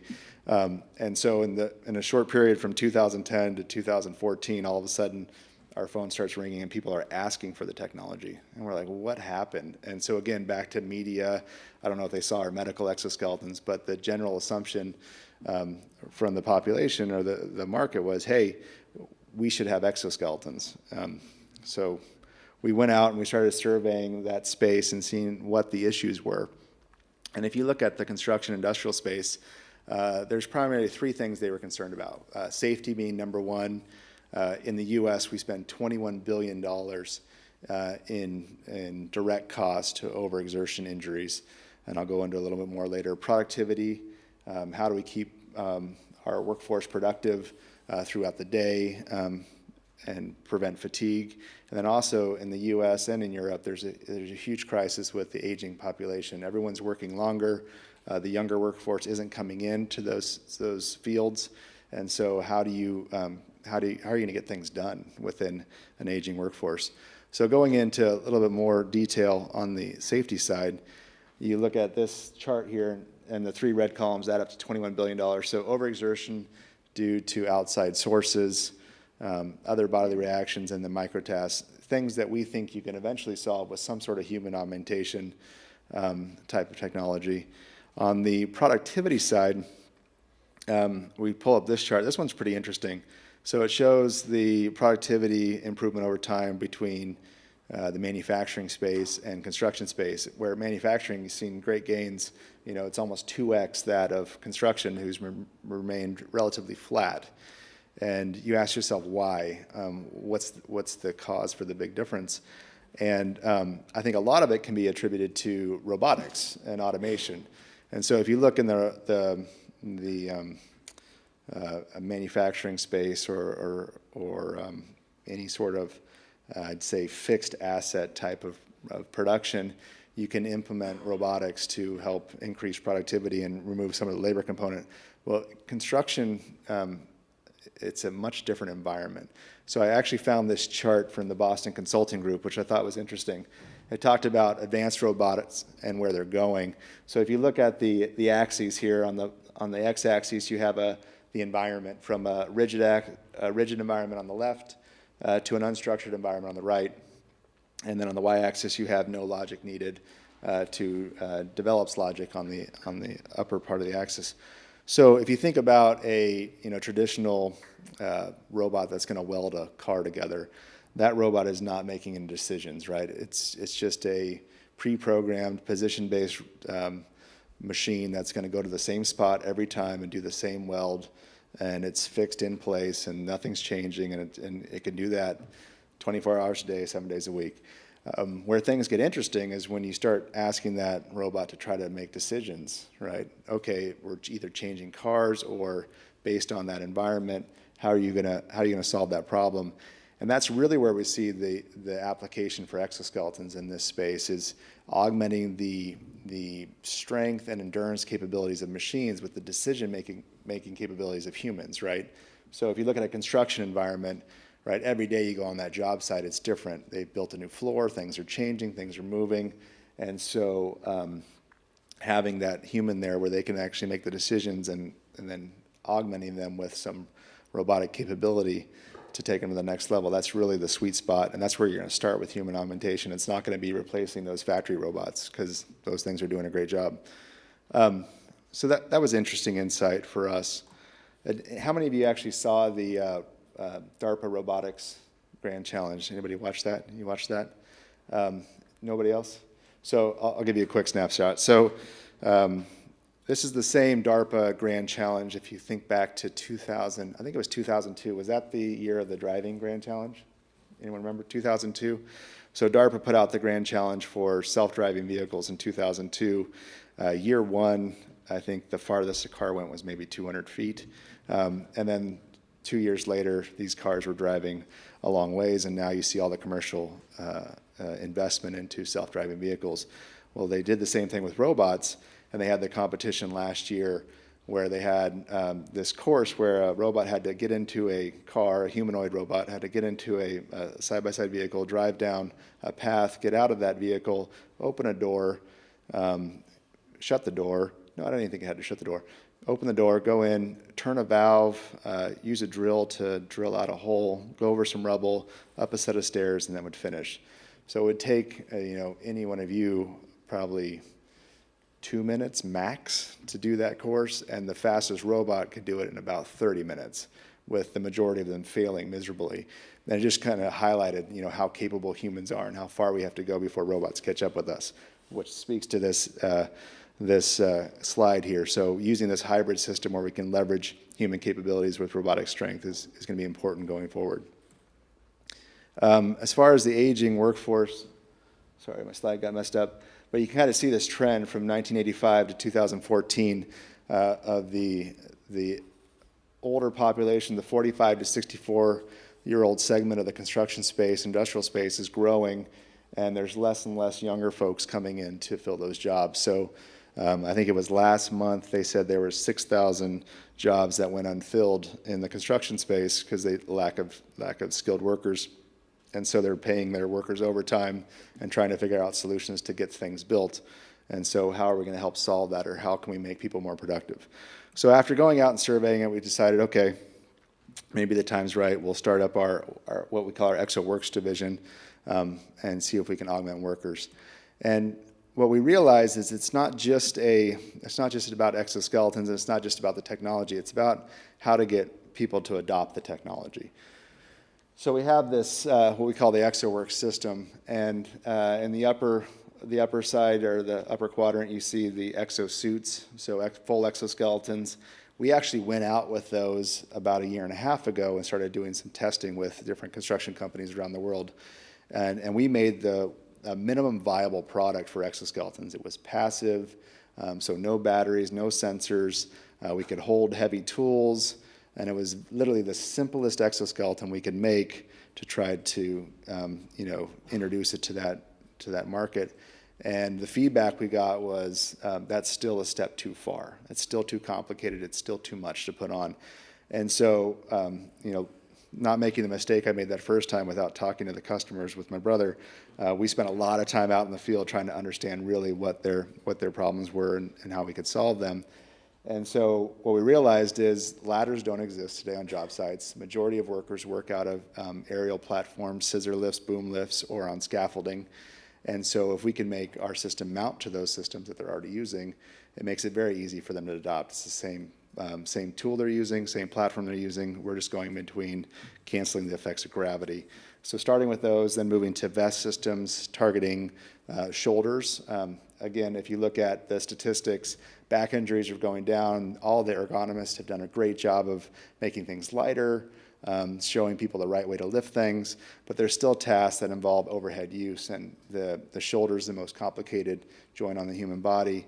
And anytime you're doing stuff overhead for long durations of time, it's rough on the shoulder, and it's the only injury. Back injuries are going down. Shoulder injuries are either staying flat or slightly going up. So looked like another target for us. So what we have now is 3 systems. We have our Ekso mount systems, which either mounts to scaffolding or to aerials.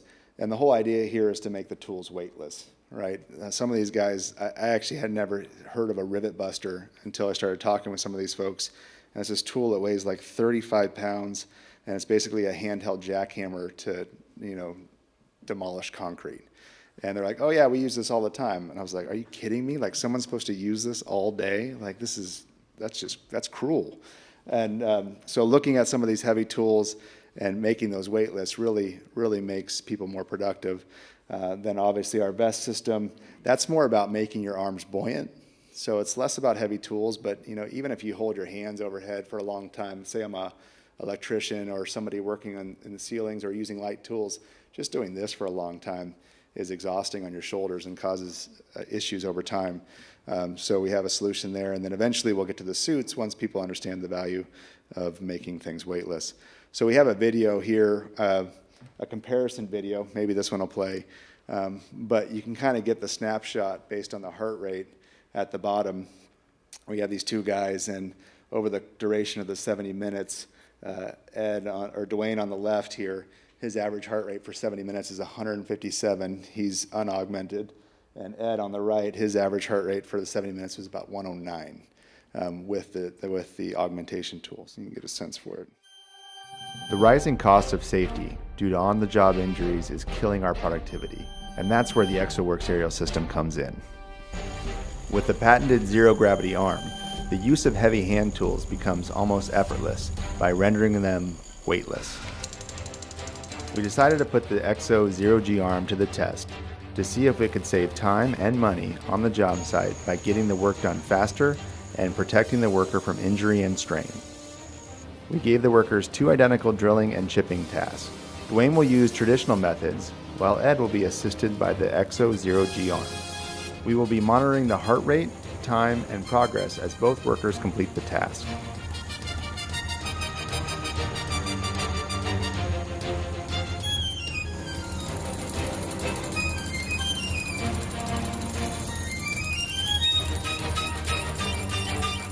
The results are impressive.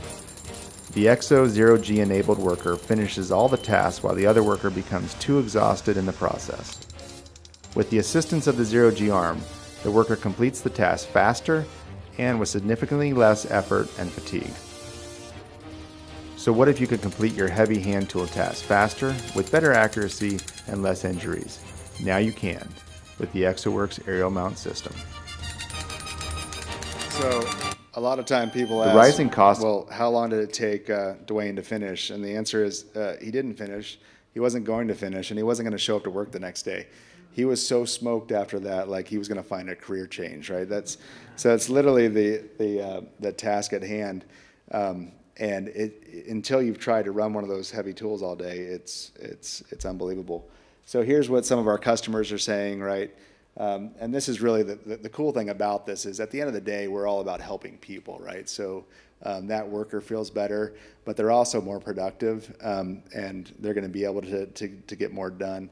So you see now one man operates safely and precisely. They use half the manpower and producing nearly twice the output. So it's a 4x increase in productivity. So that's a real saver for folks. And at the end of the day, everyone feels better. So that's pretty cool. We just did a job down at Shell where they were doing a refractory turnaround, and they originally assumed that it was going to take 14 days. It was 18 guys, 14 days, working 12 hours a day. With the use of the arm, they thought it would cut it back to about a 10-day job. In actuality, it cut it down to a 6-day job. So huge productivity increase, and the guys feel a lot better while using it. So at the end of the day, we're going to change the way work gets done, greater capability, higher quality of work. As someone's working throughout the course of the day, if they're not getting so exhausted, the quality of their work stays up. So if someone's a welder or even doing some of the construction work, quality matters and reduces number of rework. Worker retention and attraction, bringing people into jobs, attracting other individuals that maybe didn't have the physical strength to do these kind of tasks before. Now they can, so you're opening the aperture for different workers. You reduce injuries, and injuries are expensive. I mean, you look at, what was that, $21 billion in direct costs. If you talk to a large company, the indirect cost is usually 6x times the direct cost. So that's a lot of money we're spending on injuries. So if we can prevent some of those, it's a real win for the economy, task efficiency, obviously, and then lower costs. But I'll circle back on the industrial side with the aliens thing. So that was filmed in 1986, but the actual year it took place was 2020. So even though I say this is the last thing we're going to do, we basically got 4 years to get cracking to put one of these on the job. But realistically, we could make one of these today. It's actually not that complicated. But all of the safety guys on the job would never let you bring it on there. So it's a process. We're working towards it. So going back to these other industries, obviously industry is a big sector, healthcare, government, consumer space. We think there's applications across the board for this kind of technology. I just was two weekends ago, I was in Switzerland, and they had the world's first augmented Olympics. So did anybody hear about this? No? Yeah, it was called the Cybathlon. So it was actually fantastic. So what they said, they had 4,600 visitors. They had competitions ranging from a brain-computer interface race. So they had different individuals with their brain control interface on there, and then they had a track, and you could watch them on the video screen as they were racing, and they were trying to hit the notes, basically for each one of the courses. And they had everything from, upper body amputees to lower leg amputees to exoskeletons to wheelchairs to FES, bike races. I mean, it was a whole thing, and it was a great success. For me, being year one, getting that kind of showing. I forget how many different countries were there. 66 international teams. So a big showing, world's first. I think they're planning on doing it every 4 years, maybe 2 in different countries, depending on it. But it's kind of that first sector, and it makes you start thinking about, where this stuff is going. How can we augment, not just the disabled, but how do you augment someone that's fully capable to make them superhuman, right? Turns out it's really hard to do. We've tried in several things. I mean, humans are amazing machines, and we're extremely capable at doing lots of things. So what you're really going to see is kind of task-specific augmentation, I think, is the first that first wave where you're, doing things like effectively what we're doing in the industrial space is canceling the effects of gravity, right? We're not adding any other forces in there, but going after some of the harder tasks versus trying to make somebody Iron Man. Like if you ever watch the movies, that's really hard, really hard to do. That level of actuation and complexity. So you'll start to see things that are very task specific, that solve real problems, and then it'll kind of expand the aperture from there. So where we are on the, I like throwing this chart up. So as a timeline, so I don't know if everyone remembers the Gordon Gekko cell phone on the left. I think my first cell phone was like that black one right there in the middle. But where we are, if you put the exoskeletons on a cell phone timeline, I think we're about here, right? So we're past car phones, right? We're unplugged. We are mobile. We've gotten past the bleaks, impractical devices, but we're not full mainstream, right? You're still in niche markets. You're still in healthcare. You're still in construction. We're not broad-based consumer applications yet, but it's coming with the advances that we have with, like I said, the cell phones, the sensor technology, the computing power. That's really helpful. I think the biggest thing we need to work on is actuation efficiency. That tends to be a really hard problem. And the better that gets, the more capable these devices will become. So with that, that's all I have.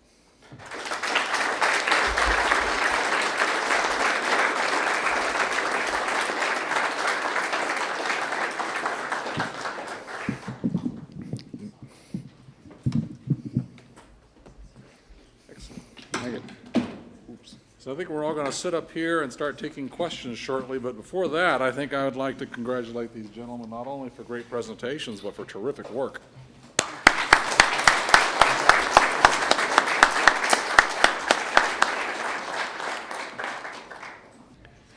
Okay, so for those of you that would like to ask questions, there's a microphone here and one at the other corner of the stage. So please come up, use the microphones, and you can address your questions to each of our presenters.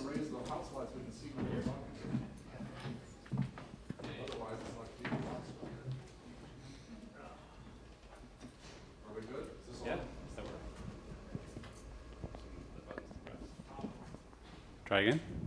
All right. So I noticed in your presentation that this might be an application of DARPA-funded technology or military-funded technology actually trickling down and affecting the average human being.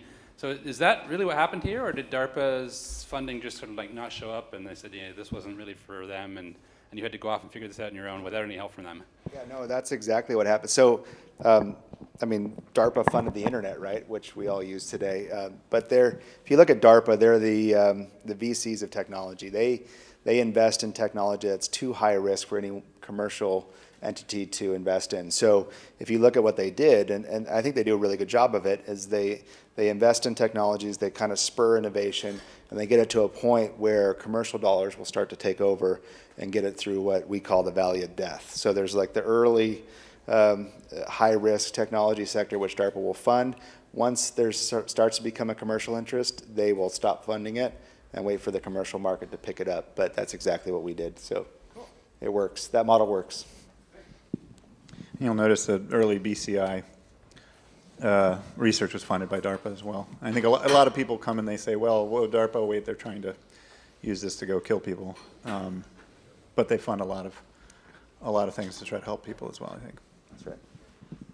I've got a question about the lady who had the brain infection. Mm-hmm.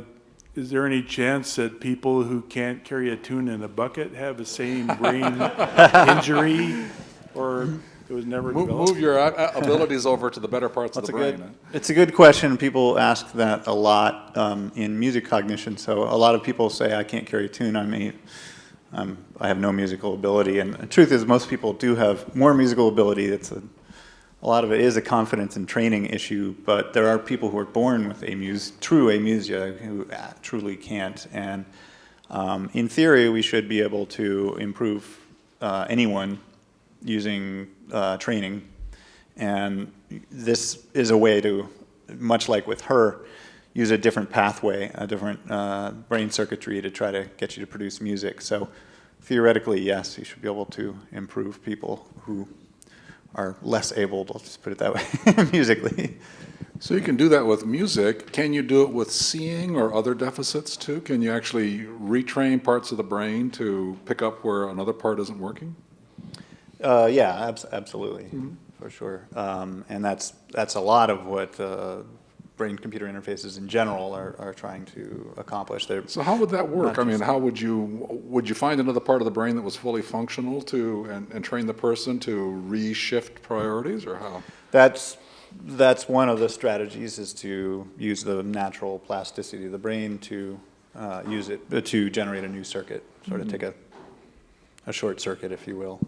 And come up with, and obviously the older you get, the less plastic the brain is. But adults have a huge amount of plasticity. In fact, for brain-computer interfaces that are intracranial, we're placing electrodes in areas that hopefully will be useful for movement or whatever you're trying to accomplish. But some interesting effects that are seen. Chet Moritz, who works here at the University of Washington as well, has found that he can use the plasticity of the brain to use areas that are, say, language areas suddenly can be retrained into controlling a robot arm and can be used for movement, even in adults. So we have a huge amount of plasticity, and we're learning more and more that even adults have the ability to retrain the brain to do new tasks using parts of the brain that previously were not thought to be used for that function.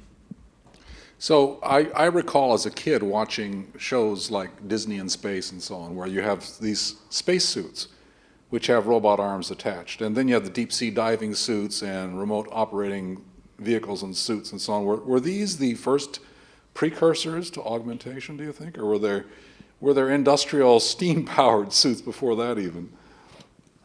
Yeah, I think the early exoskeletons, those early deep sea diving suits were probably the hardest thing to wrap around somebody, or even some of the early astronaut suits. Mm-hmm. If you looked at some of the challenges they faced there, now obviously they weren't powered, right. But just trying to solve some of the human-machine interface problems and wrapping something around somebody, it's not there's not a lot of extra space to put stuff around a human. If you look at like a competing humanoid robot that's going to have the same capabilities of a human, they use all the space that where we are, right? And so trying to put that exoskeleton around the person in a way that doesn't encumber any range of motion or limitations is a tough challenge. Any other questions out there? Yes, sir. Hi. I was wondering. So like the topics about brain-computer interface today. You mainly mentioned about how to read the brain. I was wondering if there would be like the other way. Is there any are there any researches or like methods that can say let the get input signals to the brain, such as like say a prosthetic hand. Like if you touch a microphone, you can actually feel it like a real hand. Are there any like research dedicated to that? Are there any methods to do that? Yeah, absolutely. You can stimulate as well as record. So we're mostly recording, but we can stimulate parts of the brain as well. So one way you could look at that would be you could remote control someone's brain essentially by stimulating an area for sensation to get them to feel something, or you could use the receptive end of things and allow.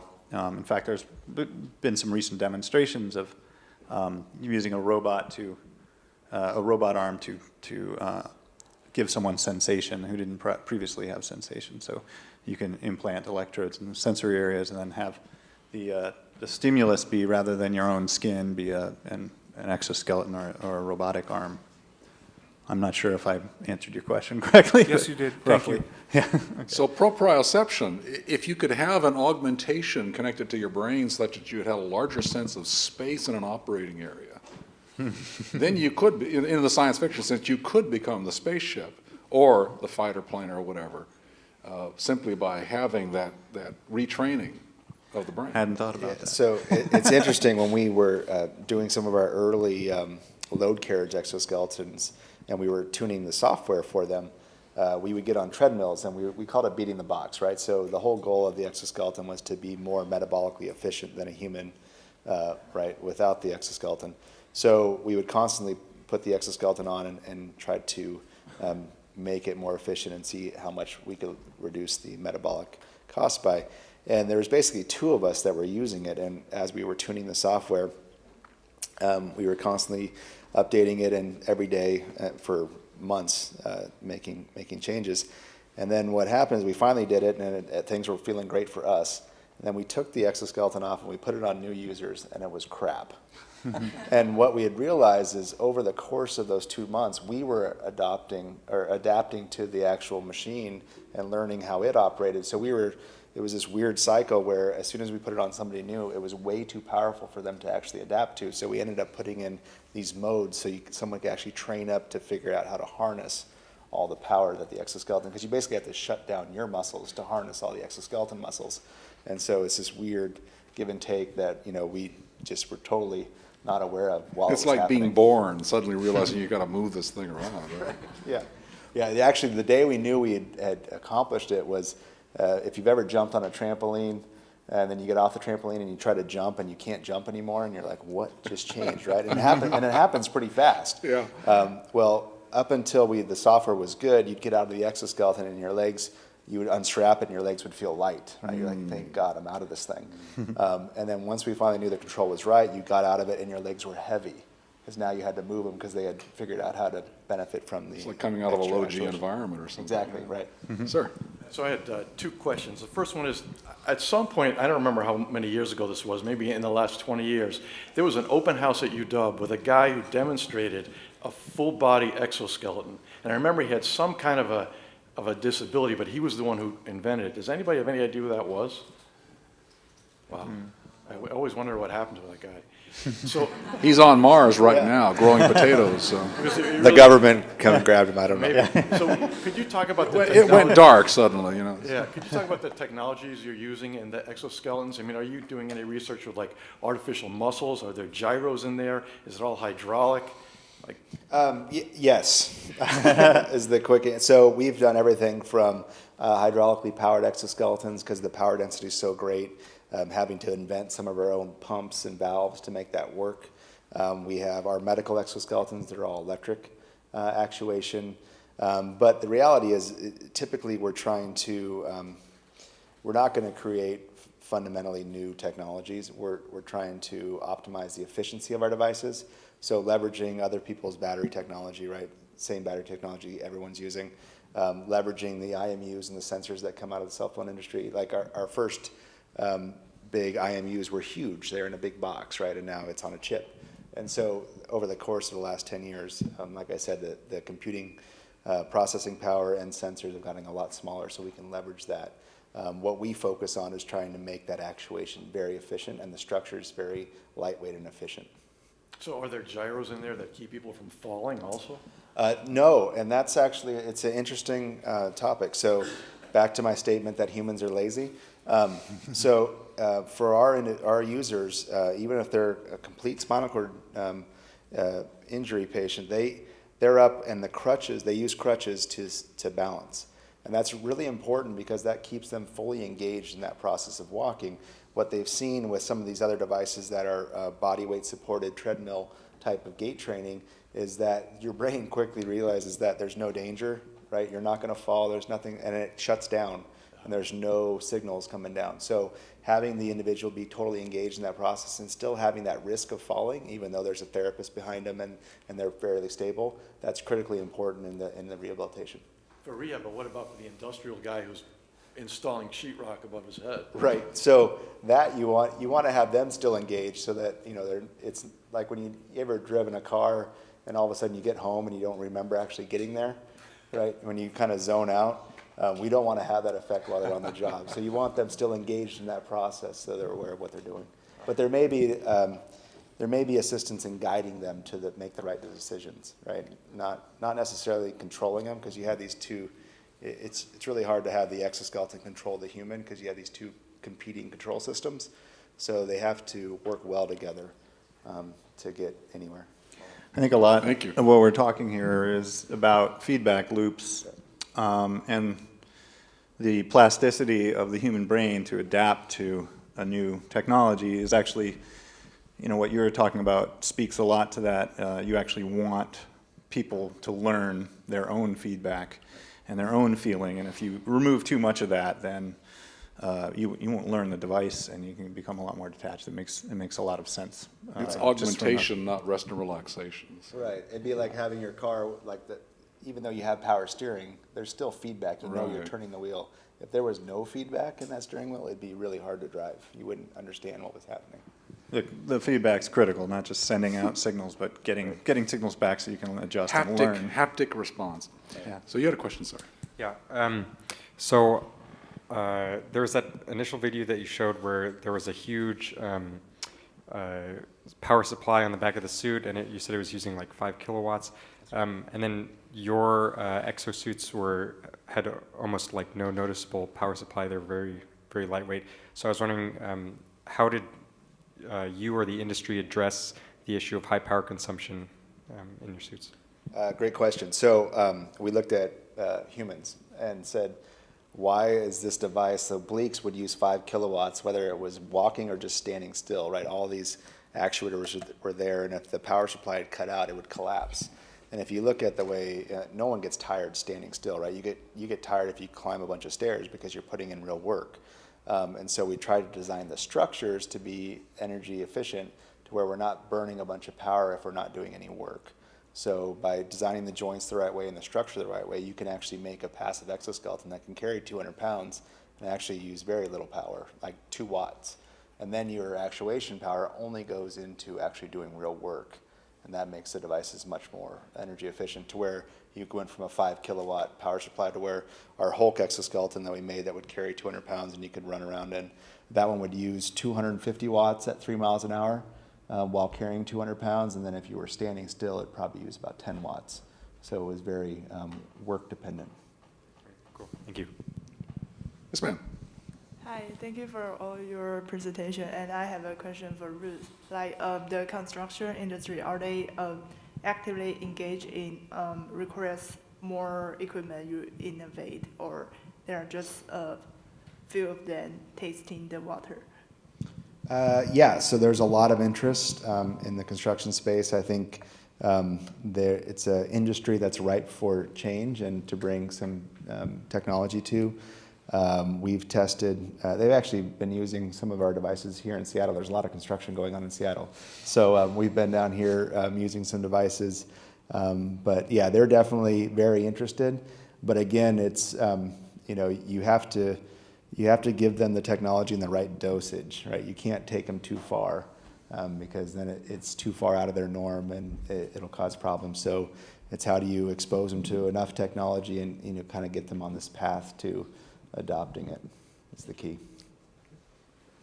OSHA regulations must be tough. OSHA regulations aren't that bad. Right? It's all about safety, but there is some OSHA around equipment and how we attach to equipment and making sure we keep people safe. But at the end of the day, our fundamental goal is to keep people safe, so that helps. It's definitely less stringent than the FDA, so that's helpful.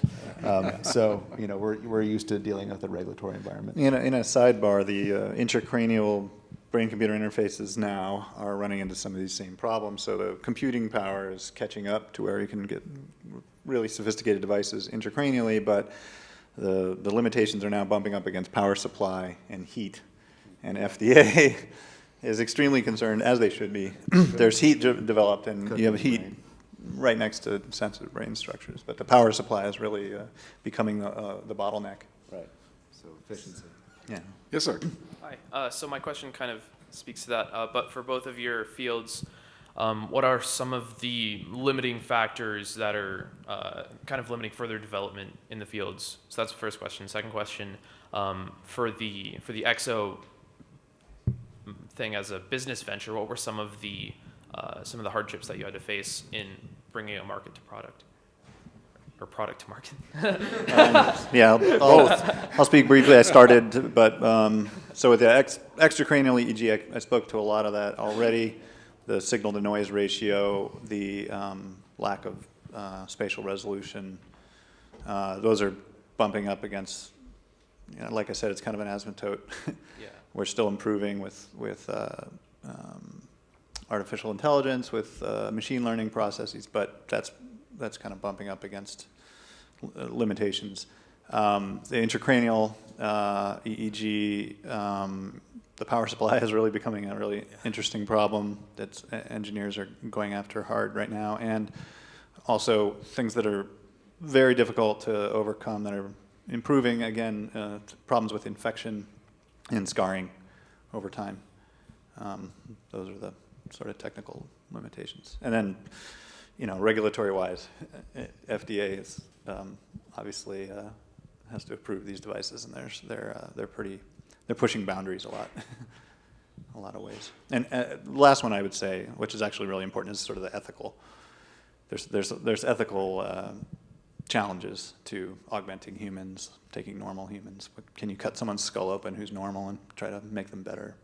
Is that ethical? So. The $500,000 man, or the $6 million man. $6 million. Yes. How desperate do you have to be to have your skull cut open? Right. There's a lot of people who really have to make those decisions, though, and so the better the medicine comes, the easier it is to proceed with that advance. Yeah. Right. I mean, a lot of our strategy early on was to be non-invasive, just to stay away from some of those regulatory concerns. So I'll answer your questions backwards. But dealing with the regulatory environment, starting with a new product that doesn't have an FDA category, some of those business challenges, getting out there before there's clinical studies done, because you have to make the hardware, right, and get something to do clinical trials on before you can do it. So it takes a lot of time and money. I mean, it's interesting going from a grant funded, and we were funded by DARPA, we had NSF funding, we did other funding resources, DOD, but you work on that, and that gets you to a prototype, right? A pretty good prototype. But the amount of money it takes to get from that prototype to an actual commercial product is like 10x. And so you have to find commercial investors, people that are going to believe in the story. And being in the hardware business, right, it's really hard. It takes a long time. It's not like another web app. And so some of those challenges were always there, and it always takes longer. It always takes more money to develop the product. And then being so new, where you're having to create a lot of your own technologies or modify it for your specific use. is time and money intensive. So those are some of the challenges. And going back, I already forgot the first question. Oh, nope, forgot it.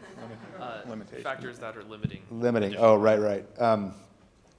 So for us, it's the, some of the technologies that are limiting. Obviously, it's really hard to actuate everything, every capability of a human. So if you look at our rehab devices today, they do a really good job of standing up and walking in a straight line.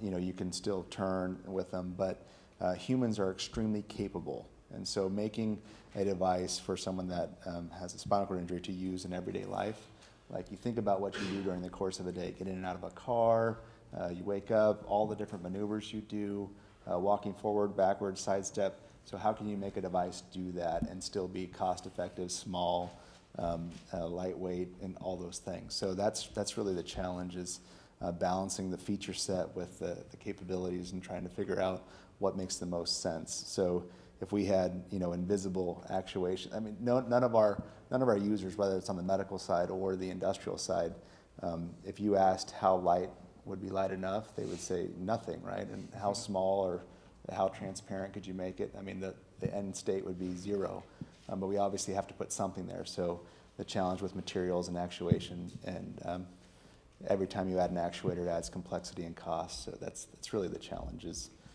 trying to actuate the right things. Thank you so much. So one of the interesting visual approximations of what you're doing was not so much in City of Lost Children, although I do love that steampunk technology, but Brainstorm, which had the first model of the brains picking up visual and psychological and passing it to someone else, had cooling fluid coming off of it and all that stuff. And then when they got the super chip, the superconducting, room temperature superconductor, suddenly they just had your cap. So how much can we look forward to changes in brain cap technology to keep up with what you're doing? I think in terms of regular surface EEG, not much. I mean, you never say never. But things like magnetic encephalography, so MEG, was a big leap forward in technology that requires super-cooled magnets as well, and expensive, bulky, non-portable. But seeing that becoming, seeing that becoming more portable might be a real clear pathway towards other means of measurement to drive brain-computer interfaces. So MEG uses the principle of magnetic fields and electric fields being in parallel. You measure an electrical change and you can see a change in the magnetic field. The spatial resolution is much better. Temporal resolution is just as good, and it's still non-invasive. So that would be one direction. There are other imaging modalities that can be pushed forward. But I see that much more than advancing conventional surface electrode EEG. Without having to strip all the metal out of your pockets and everything, and take your wedding ring There's off. that too. Yes, sir. I wanted to ask about the encephalophone. It looks like it's pretty complicated to learn how to use that. And so at first, when Greg was talking about it, I thought, well, this could be a great way for someone who doesn't know how to play the piano like me to just kind of do a melody. But now I'm wondering whether this really would have application for normal people. Is this something that could become part of the orchestra? And also whether in the course of your work with it, you've come up with some things that you couldn't do with any other instrument, anything that could be unique to encephalophone music. Thanks. That's a good question. So, our initial experiments were with completely naive people who had varying ranges of musical training, and they did pretty well with no training. So I think, yes, we could train people. It's not incredibly complicated. It takes some focus, but anyone can learn it, really. It's just like picking up a new instrument of any other kind. You have to go through a learning curve. So I think we can get an average normal person to do that. I think we've shown that. In terms of anything, it's made me able to do that I couldn't do with a regular instrument. I mean, I'm a trumpet player. I'm not very good, so I invented an instrument that I could play, but not much. I mean, I would say the big thing is not moving, physically not moving. But I don't. It's not as good as a conventional instrument, for sure. Yes, sir. So my question is a little bit for all three of you. Your two technologies are addressing the body and the mind respectively. Do you think that there's a future in which they'll be able to meet in the middle somewhere? And if so, what does that mean for the definition of being a human in that said future? Well, first I'd say we're both kind of working on both. In a way, his exoskeleton device is just harnessing the natural plasticity of the brain and augmenting the mind as well as the body, even though it's mostly physical on the outside. I am hoping to take purely cognitive processes and turn them eventually into actual movement body. So I think we're already kind of there. But a nice way you could bridge them would be, I mean, it becomes obvious, but you hook up a brain-computer interface to an exoskeleton. Right now, we're at 80% with surface EEG. It'd probably be a bad idea to have someone tripping and falling 20% of the time. It could be quite dangerous. But that would be, if you had an implanted EEG and you hooked it up to his exoskeleton, suddenly you have a paralyzed person who's walking around. Right. Well, I mean, today we use, so for high-level paraplegics or even quadriplegics, as long as they still have arm functions, we can sense intent, right? And we get basically a clear signal of intent through their body positioning versus going through the straight EMG. But if you look at some of the work DARPA's doing right now with the intracranial EEG sensors and controlling robotic arms, I mean, they are doing that, where you can, with good accuracy, move a robotic arm with full volition. Paul, how much time do we have left? Thank you for asking. Unfortunately, Time for one more question, I hope? Yeah, sadly, we need to be completely out of this building at 9 o'clock. I think we can have one quick question, and then we can start clearing out. If we could, please. Okay, cool. That'd be great. Yes, sir. Not sure how quick this is. What is it that both of you, or all of you in your fields and companies are excited that might be a problem that, or a breakthrough that happens, that like there's a research group working on this in this field, or maybe you're working on it, that in the next 3 years is going to totally change or increase what you're able to do in your company or your research field? Like, what are the breakthroughs you're excited about? And then cast that breakthrough 20 years out. What is it that you see your role 20 years out in this field, knowing that that may have actually happened in a few years? I'm going to sound like a broken record, but I would say new imaging modalities like MEG being applied to brain-computer interfaces. And again, it's maybe a boring answer, but improving power supplies on intracranial EEGs, allowing them to be implanted and much more complex, would allow people to have very portable, sophisticated brain-computer interfaces. That's what I would see as things that we're kind of on the cusp of. Now, what would my role be? I don't know. playing music in the same. Yeah, on our side, it's battery technology. The more energy density we can get out of that, the more functionality we can put into some of these devices. And then, again, the actuator technology, making compact actuation that's very strong and power dense and small, right, is going to be important for us. But with that, like I said, you can start imagining expanding these things to, one of the things we're really excited about, we call it silver tech, right? So as the entire population ages, how do we keep people mobile, keep people walking, keep people healthy? It doesn't take much power to do that. Can we make devices that are transparent enough where you can get people to wear them every day and keep walking around with their grandkids and stay mobile? Because we think that really is the key to health. How about artificial muscles and ATP or sugar solutions? So your exoskeleton runs on a Coke. On lard. Actually, lard. We've talked about this, and we can run on straight lard. It's the most. Straight lard. That's what I run on sometimes. So. Yeah, we just pipe it in and benefit of both worlds. Yeah. I wanted to thank Tom and Russ, and I want to thank all of you for coming to this meeting, and it's been a very instructive evening. Thank you. Thanks for having us. We're not going to drop the mics, though.